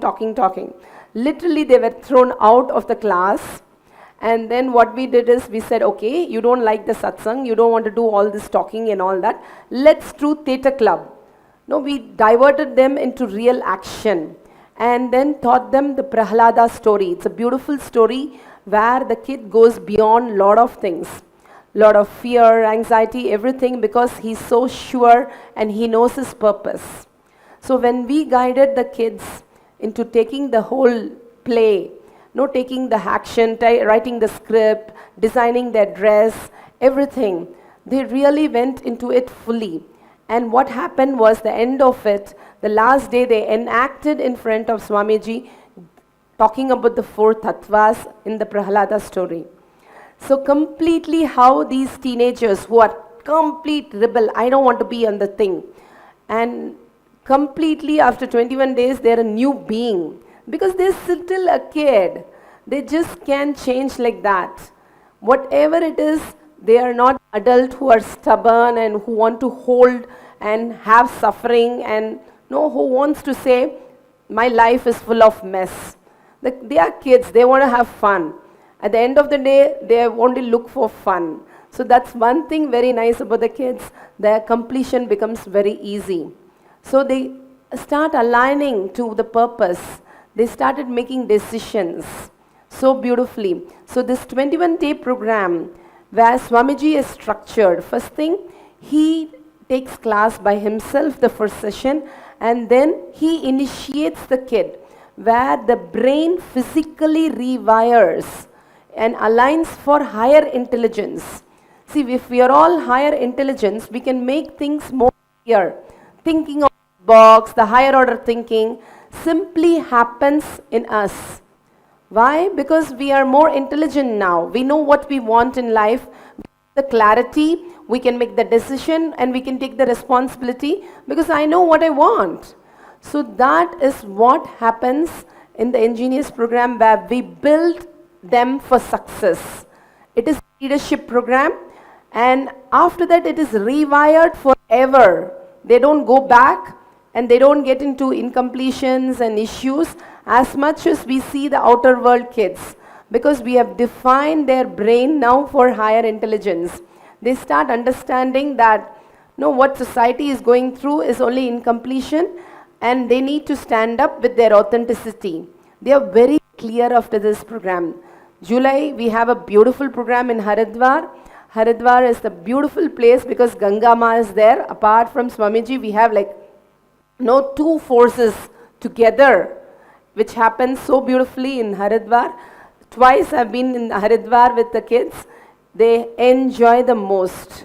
They feel so relaxed, so wonderful and complete because Ganga Ma is there. The whole space becomes different. The river Ganga, that's what I'm referring to. So the whole space becomes very different, and Swamiji aligns them so beautifully into the whole process and taking them to the Ganga. We have a lot of workshops in front of Ganga. That completes them more than anything. And when we are complete, we make the clarity decision. It becomes easy for you to guide them in the next level. And some parents ask me why the kids have to come again and again. It's like a vaccine, I tell them. When you go for chickenpox vaccine, we have to go in 3 years, then 5 years, then 7 years. Like that, give them step-by-step process. And there are people who have attended many times and still want to go further and further. The consciousness starts expanding. There's no limit for the expansion. And if they are somewhere, the next time they come, that gets expanded, that expands. So it's a process. Like we don't say we go to school just one time and say, I'm done. We go step by step, expanding, expanding, expanding, till we are there.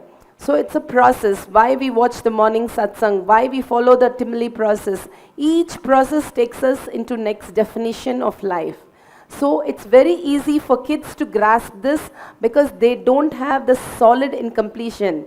They are not believing suffering is life. They want to complete and say, this is my life.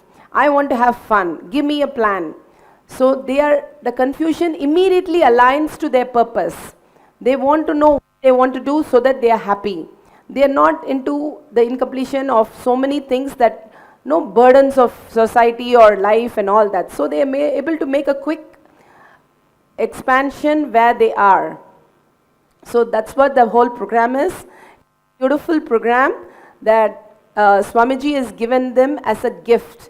And the best gift, you buy them cars, you buy them, plan them for the universities, the college degrees, you plan them for the career. So many things we plan, but the best gift is a life gift itself. Life itself you're giving as a gift to understand their life and expand. So nothing more can be compared to the ingenious program. Every kid that has attended, the parents have seen the expansion in the kid. Even whatever they're going through, they go through with an understanding. After the program, it's no more unconscious space. No more of, I don't know what's happening in my life and I don't know how to align. They know very well what's going on in their life and how to align to the 4 tattvas. So it's a beautiful process that Swami has defined for the kids. Please come and enjoy. If you want more clarity, you can call the city coordinators or send an email to neducation@nityananda.org. So saying that, I want to go over a small video which I want to explain, and after the video I want to explain the completion process.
Nityananda. You've seen the beautiful video here. The video is not about no push. Before I go into the video, San Jose Madurai, can you send in Skype or no? Can you send a mail your question, because we are not able to hear your audio. So you can send a mail. Anybody can send a mail. We have neducation@nityananda.org, or you can Skype the message. You can text the message in ADVAITHS. In the IT, you can Skype. We can take your question while I just go over explaining the whole video. The video is not about you pushing the kids. I hope you didn't get the wrong message about the video. You're not an eagle, so you're not going to push the kids. You're going to make them understand their purpose. Even an eagle is only getting them to understand the kids' purpose, what they are here for. Not enforcing anything, but just showing them what they are capable of, their confidence, their own totality, what they are, possibility as here, being here. What is the possibility? What they can achieve, what they can take off, how they can expand in their life is what I'm asking you to do in this whole process. This whole video really takes a lot of effort, a lot of responsibility from the parent side. That's the question that we are discussing here. What are the responsibility? You have to become the guide of the children, especially the teens. When you have the teens, you become their friends. No more your mom and it works and you tell them, they sit and listen. It doesn't happen that way. You become their friend, a guide, and who they look up for, an amazing guide that they will feel confident, trustworthy, and they will get an expansion into what they want to do in their life, not point out their mistakes. Nobody likes to be pointed out, right? We have to give the right understanding in expanding them. They should come running to us. Like all these Gurukul Balsans, they come running to me and say, Madhvai, this is what I did. I don't know, I messed up. What do I do? Then we guide them. Or they say, hey, I did this. And then again we guide them. No. No greed, no fear is going to help you. That's only going to put you in rebel. Whether you're in a company, whether you're at home, you're running your life on fear and greed doesn't help. It just gets into comparison, guilt, worry, stress, all kinds of things.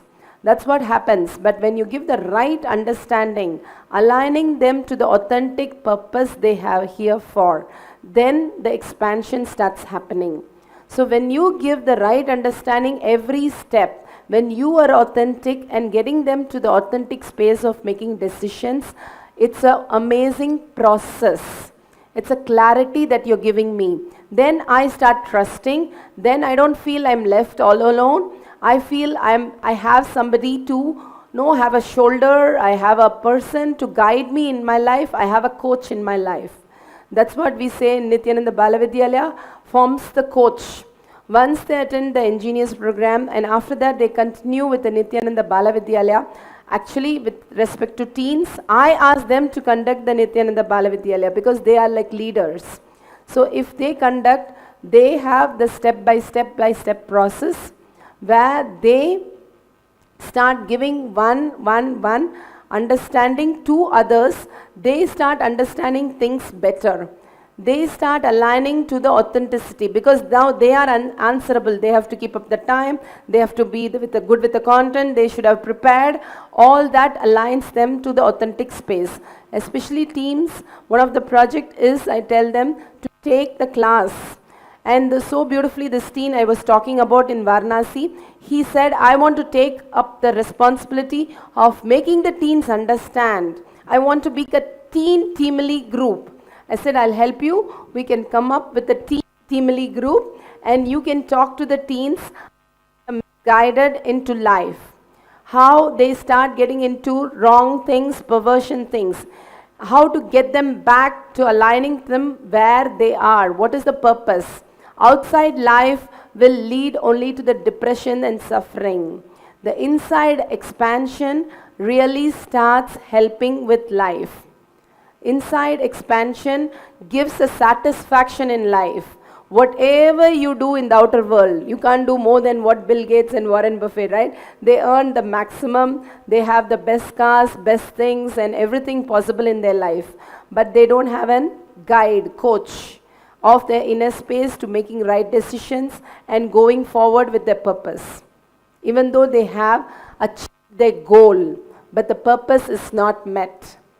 There's a lot of difference between goals and purpose. Goals, we take it as a routine and we do it and get the results. But purpose is something which we expand, something much more beyond who we are. And we want to understand this much better.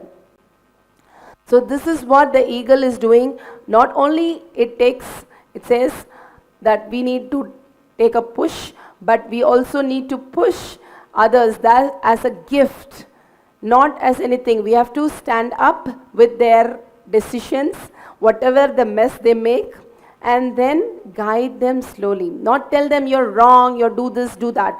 If they're cooking and put 2 spoons of salt, don't tell them, hey, don't put, it'll mess up the whole food. Rather guide them in taking the responsibility of checking the menu and doing it more authentically. So align them back to authenticity, align them back to integrity, taking responsibility. Only that creates the proper leadership, proper purpose, and again doing that is the parental guidance that the child requires. Again and again bringing them back to the authentic space.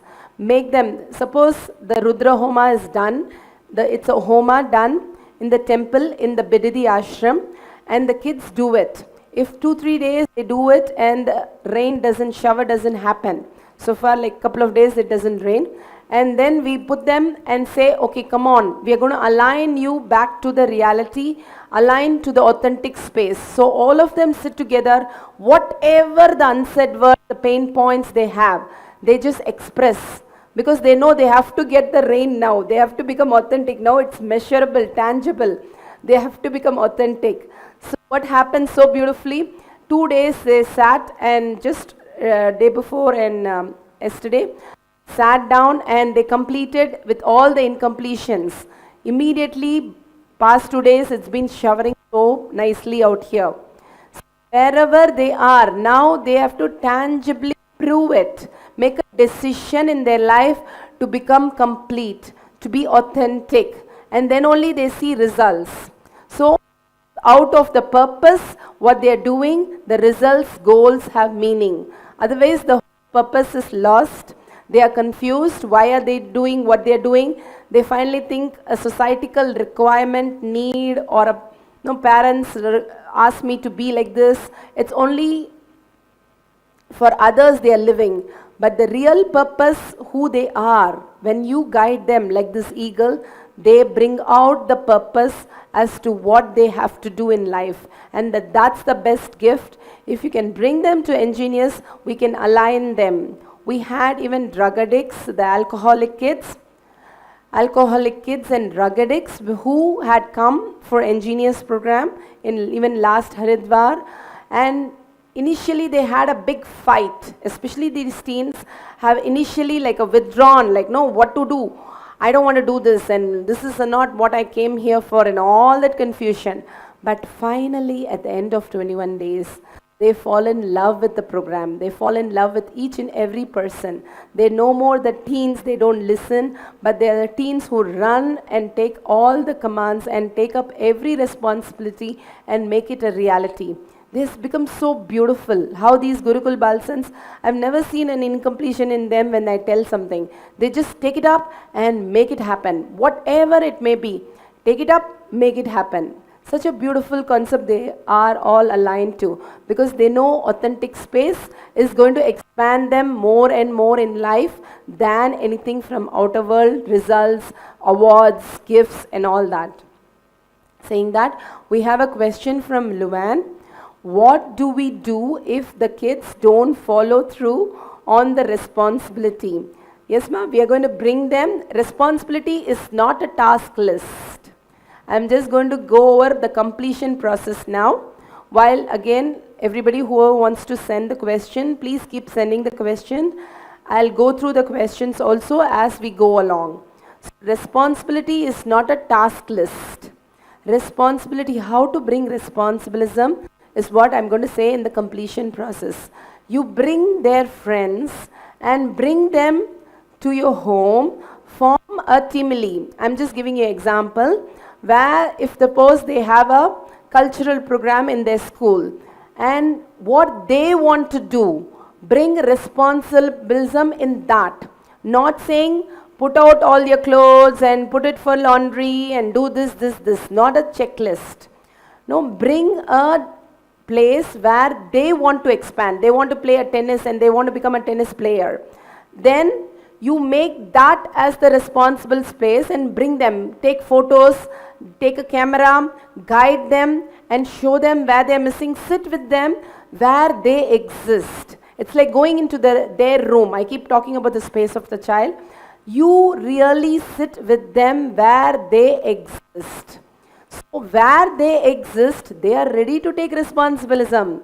They are ready to take responsibility. So where their friends and what they want to do, have a party, then let them take responsibility to do what, how they're going to budget it, where they're going to get the funds, where they're going to get the kids, all that let them plan. Let them make decision and how they mess up. After that you sit and talk with them, how to align and where they are not fulfilled.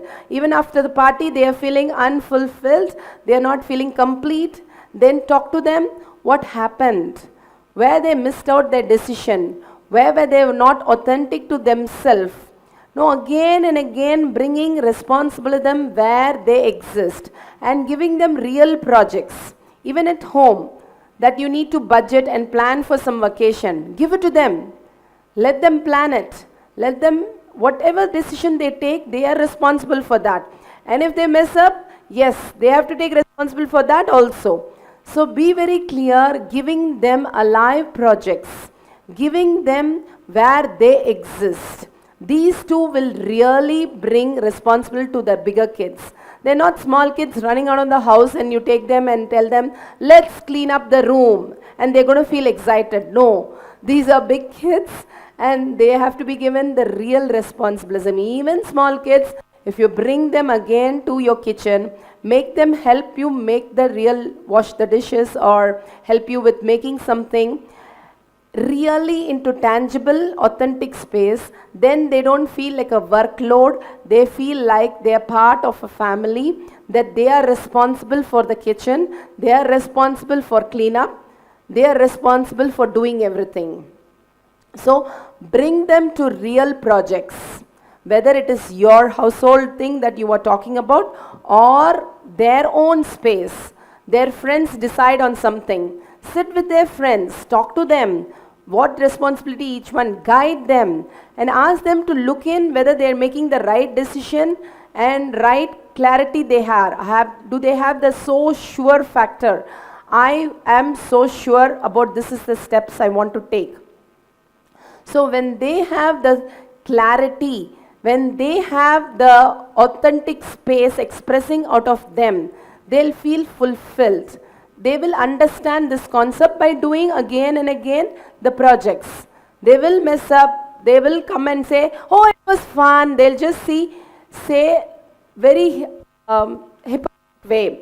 They will not be authentic to their expression. But then they'll sit back with the friends and say, I didn't think she was very nice in the party. I didn't think this party was worth it. It was too much of an effort, but nothing happened.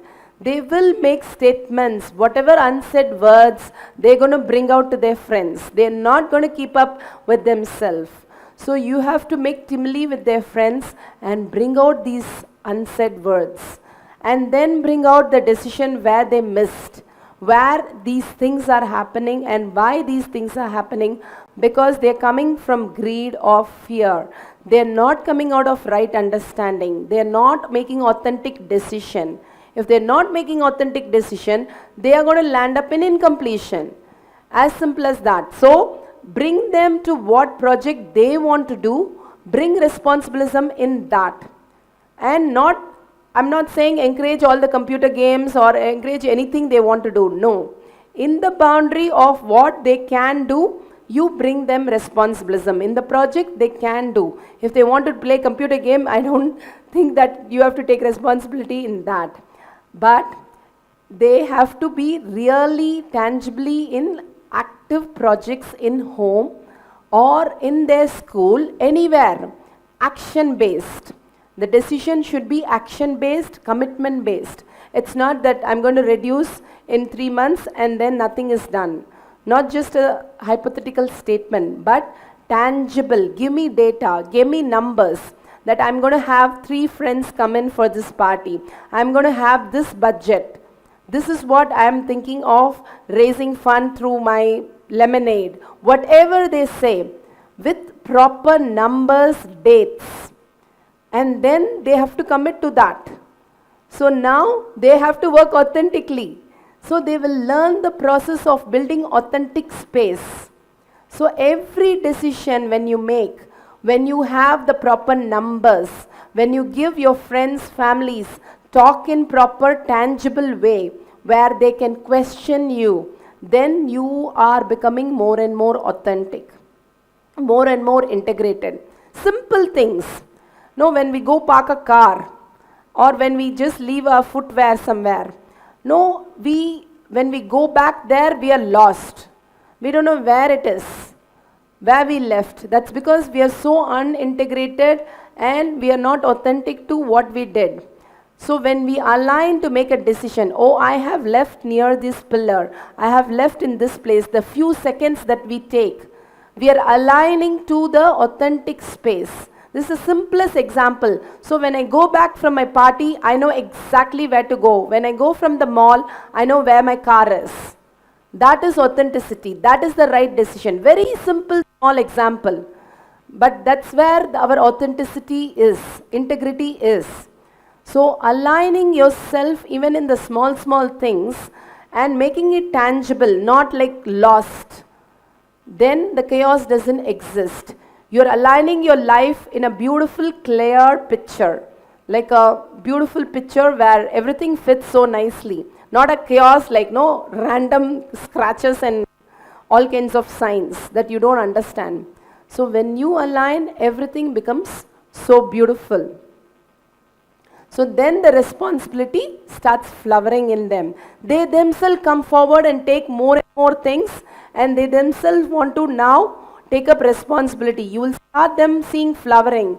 See, that's what is happening in Gurukul. The kids here, they come and take every responsibility by themselves. They also mess up a lot. And finally, like so beautifully, Swami guides them and we guide them into making the right decision. We tell them, did you make the decision based on fear or greed? Most of the time it's greed. They're so excited. Their anxiety brings in the wrong conclusion, the decisions they make, and they land up in mess up.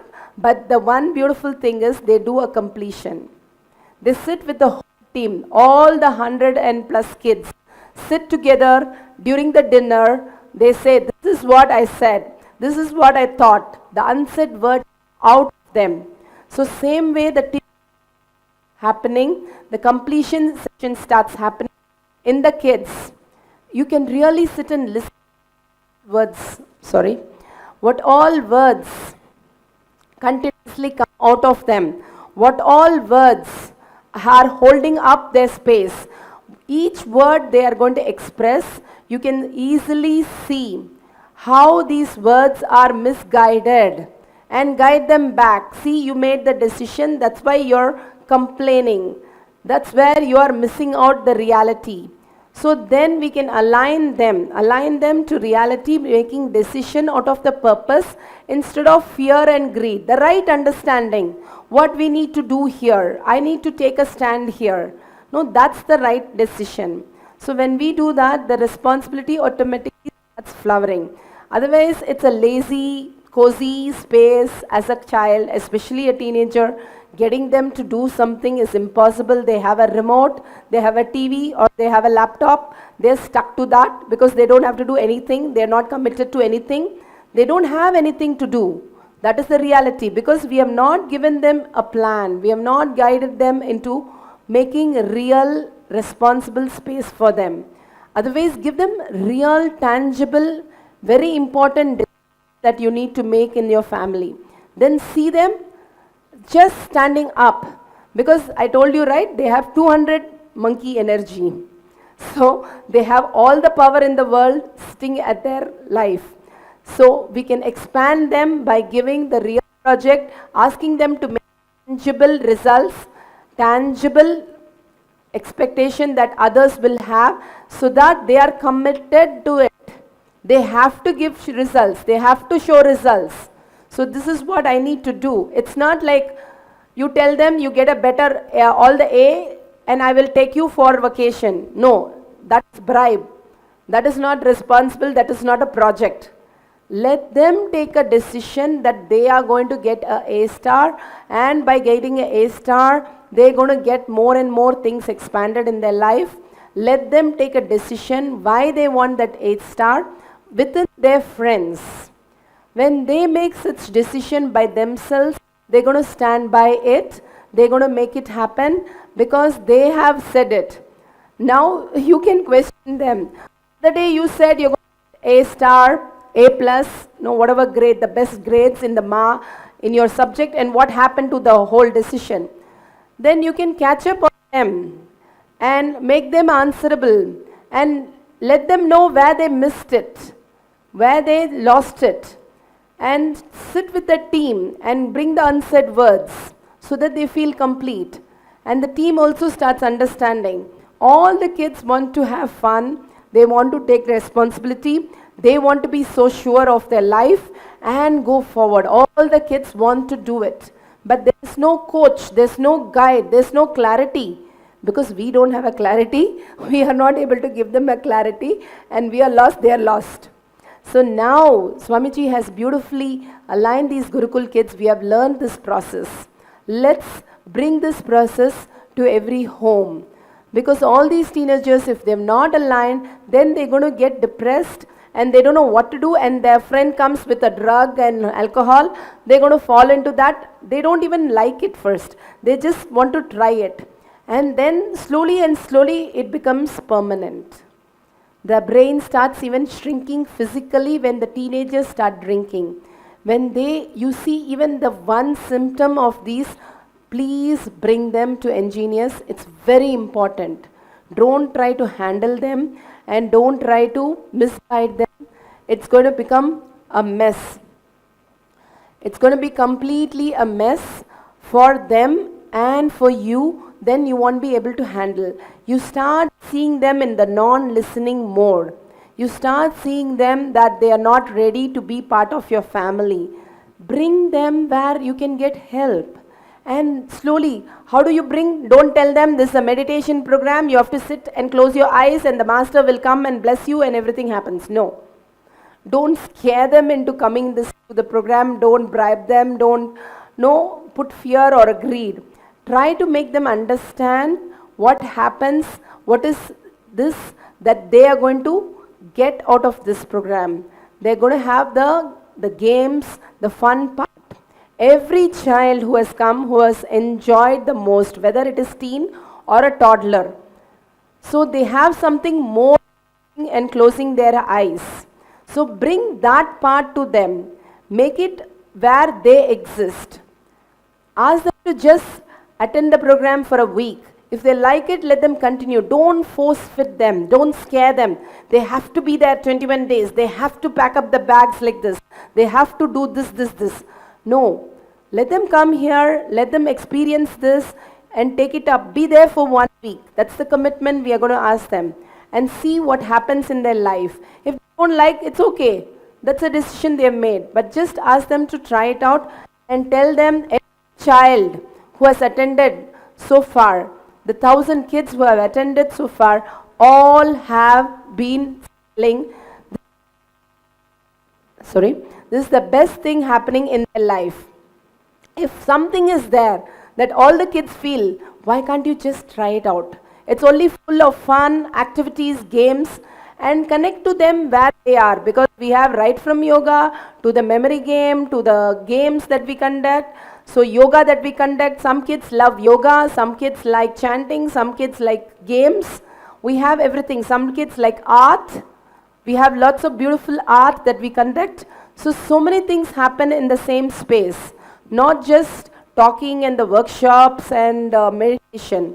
So for kids, that's why we have like all things happen so that they can connect to something they like it.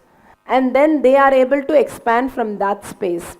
So you also connect to them where they exist and ask them to just give it a try. And what happens they can see in their life. If they don't like it, of course, you're not going to force them. So be very clear with that also. But tell them very clearly, I have never seen even one kid leave the program. And that's the truth, authentic truth. There's no kid who has left the program unless the parent has some problems that they have taken the kid and they have left the program. The parents have left the program is the only reason that we have seen. But no kid has left the program because it's fun. Come on, the whole day I can have fun watching movie, having yoga, having games, having art, continuously new variety of things. Of course, I am here for that. It's like an everyday party. So they enjoy so much in the whole thing. So bring them, slowly guide them through the whole thing, and you will see the immediate expansion. Kids just need 3-4 days to settle down, their restlessness, that's all. Not like us. We need 3-4 years program to guide us to the right understanding. Really, it takes years for us. Where kids, it's just 3-4 days. What they can expand like a flower.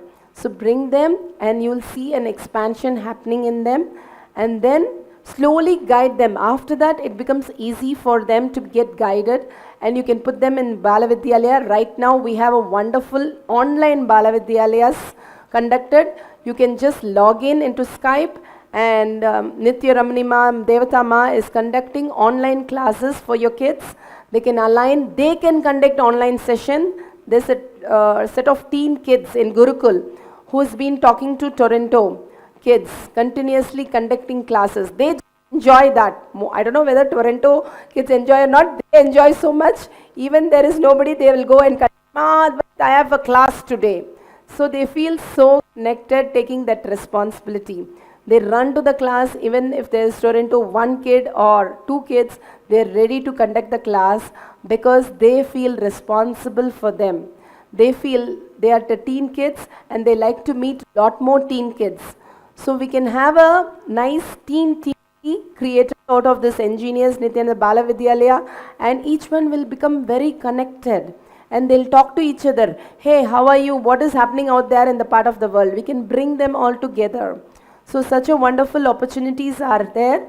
You can bring those kids and we can create more and more help for them to expand into understanding their purpose.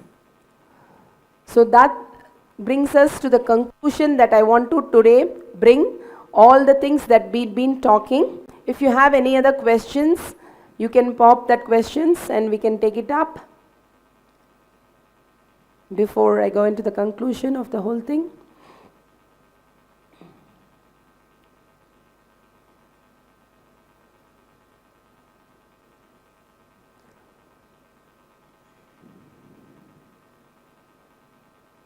So now I'll go through the conclusions.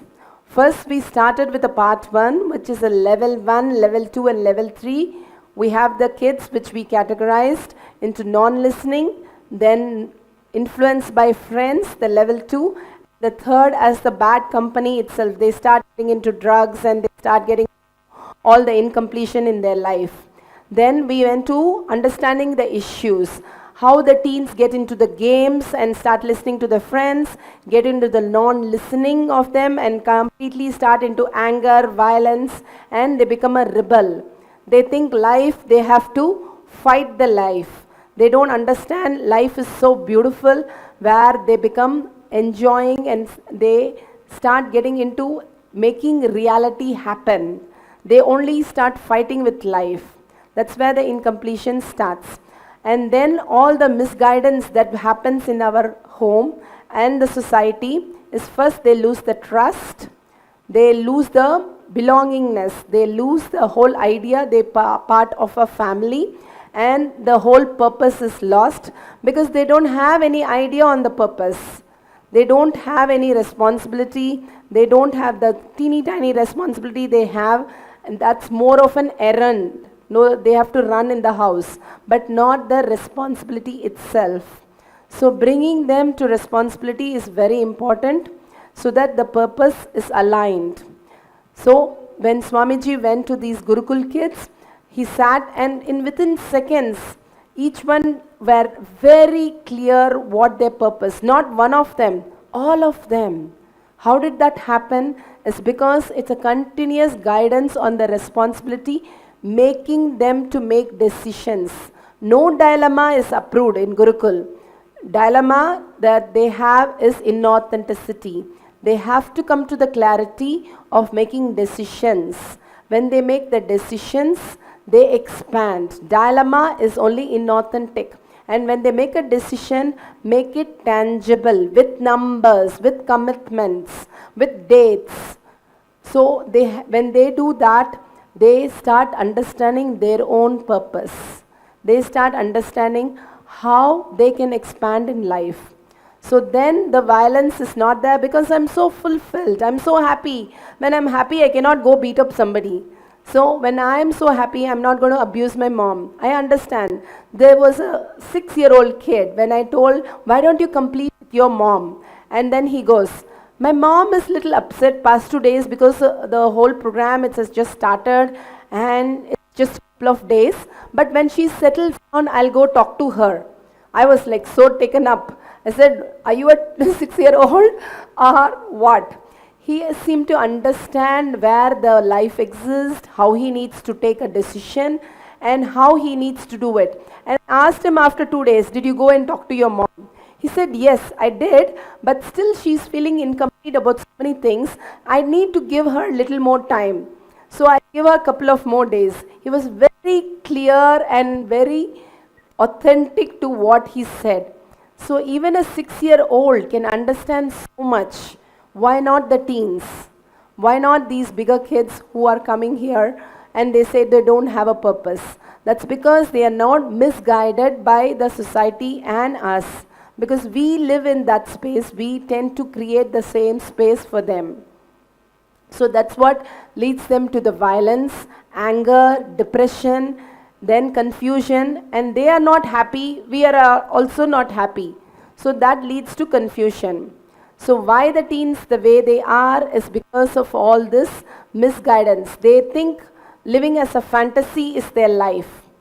No, that's where they get confused. They think they are approved of being like that.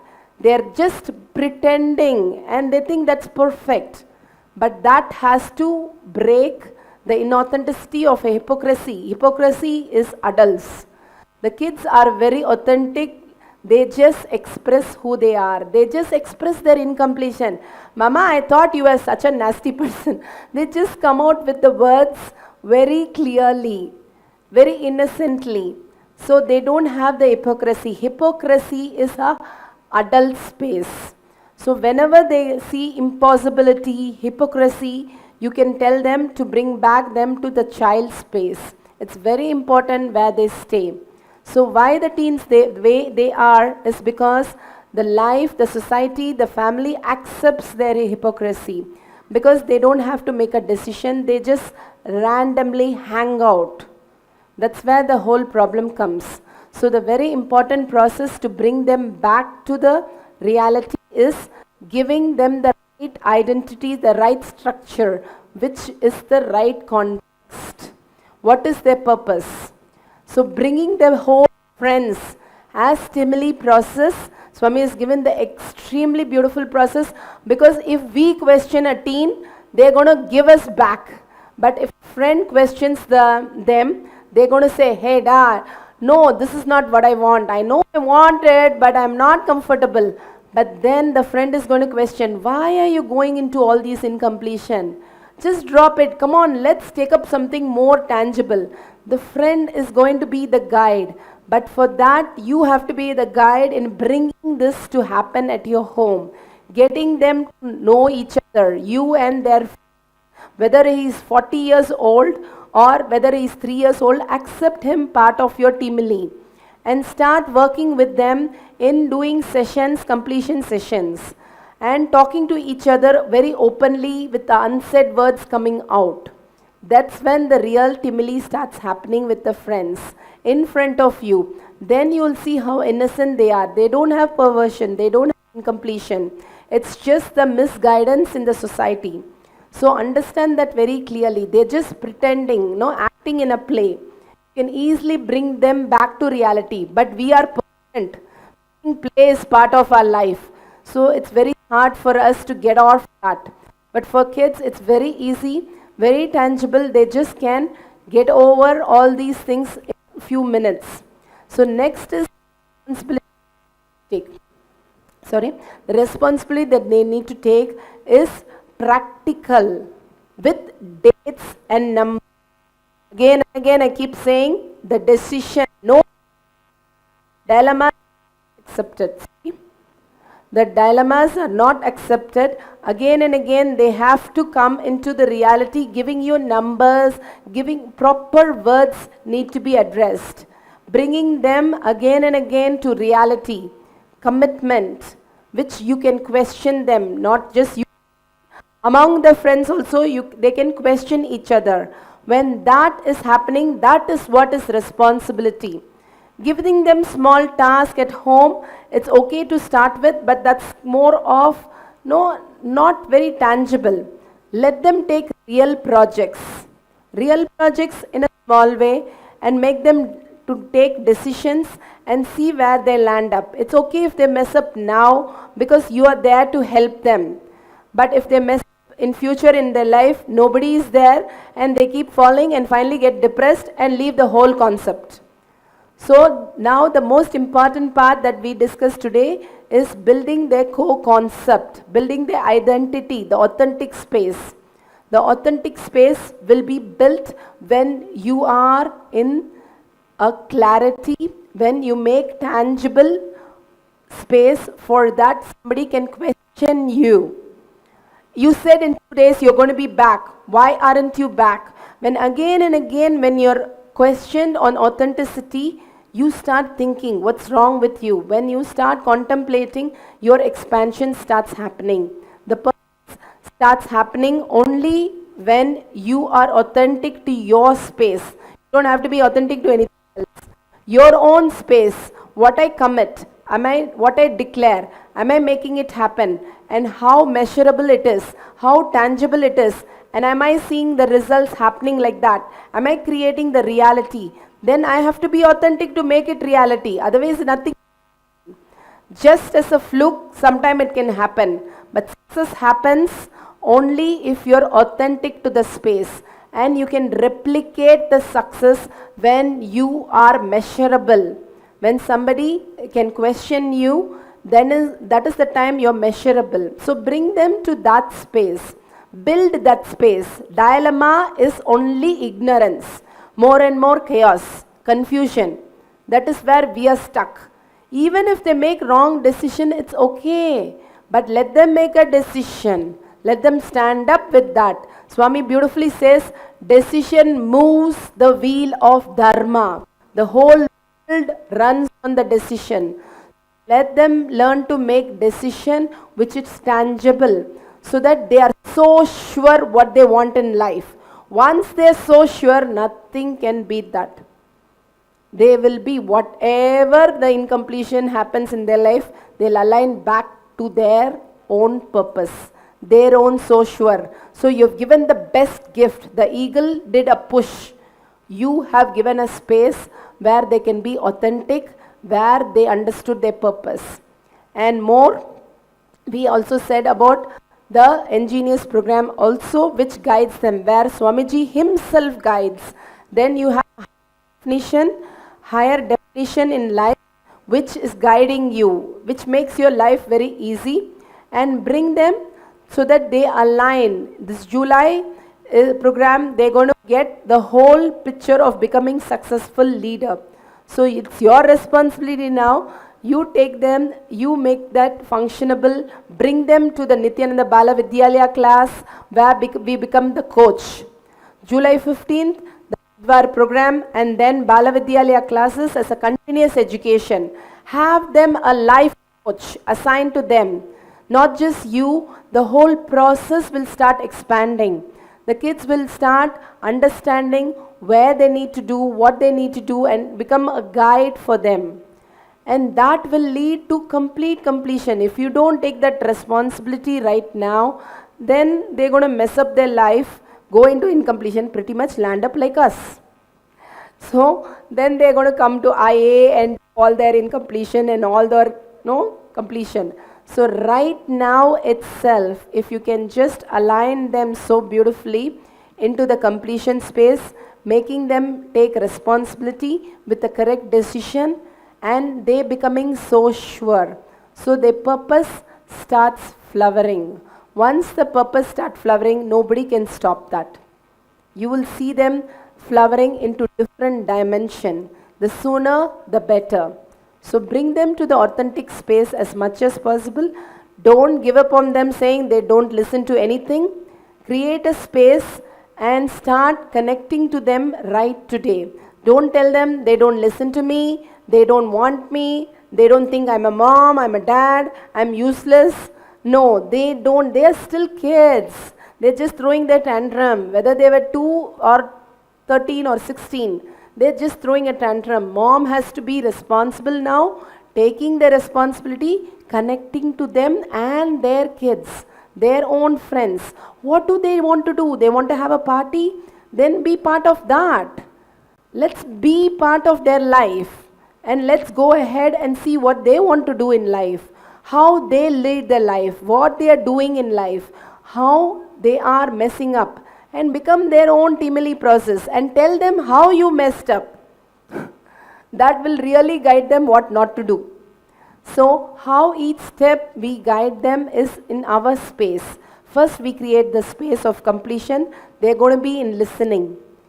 Okay, that's very important. You create the space. Understand they're after all children. What maximum they can do. They mess up everything and go to parties, and whatever they do, they are still children, right? So let's create a space. First, let's create a space that we are going to take now responsibility, steps ahead to make them part of the Timely process. Once we make the Timely process happen, then we are going to understand what do they want to take responsibility, a decision they want to make, what projects they want to run, how they want to be doing the whole projects. All that we are going to guide them, but not tell them what to do, what not to do. Just be the guide, giving them the right understanding. Are they falling into greed or fear? And if they do that also, let them do that and see it all through. Finally, they come back and say, no, I keep doing that, but I'm not feeling so complete. I'm not feeling so happy. Then catch them. This is slow process. Don't try to rush in and say, this week, this project has to happen and this has to come out. It's a slow process. Slowly guide them. A teenage cannot be forced suddenly. If you're bringing a 2-year, 3-year, you can fit them. But a teenage, if you force, then they'll just run out of the team and say, oh my God, your mom is after my friends. They'll come with a new problem. So don't fear, scare them out, get them some nice food items, have a nice Timely, and then listen to where they exist. Get into authentic listening with them, and then expand them with taking projects which is tangible. Ask them to give a helping hand. You're calling so many friends and tell them, you prepare the whole house and I'm going to guide you guys. So give them something authentic and you be responsible for that also in guiding them. Then you will create a beautiful space and things will start expanding. So life is beautiful. Life is only expansion. Life is not no suffering or pain. Only we have to take that initiative in life to expand others. When we expand others, obviously we become more authentic. We start understanding our purpose. Like my son own guided me into my purpose of life. Your kids will also expand you in this project. So saying that, I just want to once again remind you, you can send a mail. You have personal problems with your teens, send a mail to neducation@national nityananda.org, or send me a mail where you can know you want to talk to me through Skype. Just send me a mail. We'll catch up with you and see what it is for you with your child. So the email address is neneducation@nityananda.org. So you can always contact me and your city coordinator for further programs and further details. We'll be having this next parenting session in July, and then in August we'll give you with the dates. We'll give you, and thank you so much for being here today, each and every one of you. I hope this has given you lots of insights about your own teen. And thank you, and please send your comments also where we can improve ourselves. And sorry for the audio problem that Madhvit wants to complete today. These are the few things which we have missed out, which we will work on it.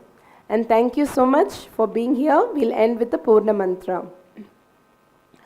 Om Purnamada Purnamidam Purna Purnamudashyate Purnasya Purnamataya Purnameva Vashishyate.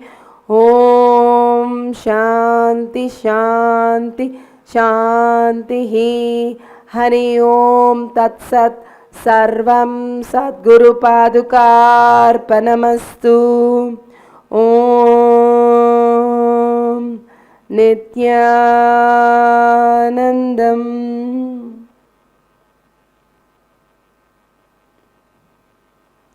Thank you so much. Thank you each and every one of you. Nityanandam.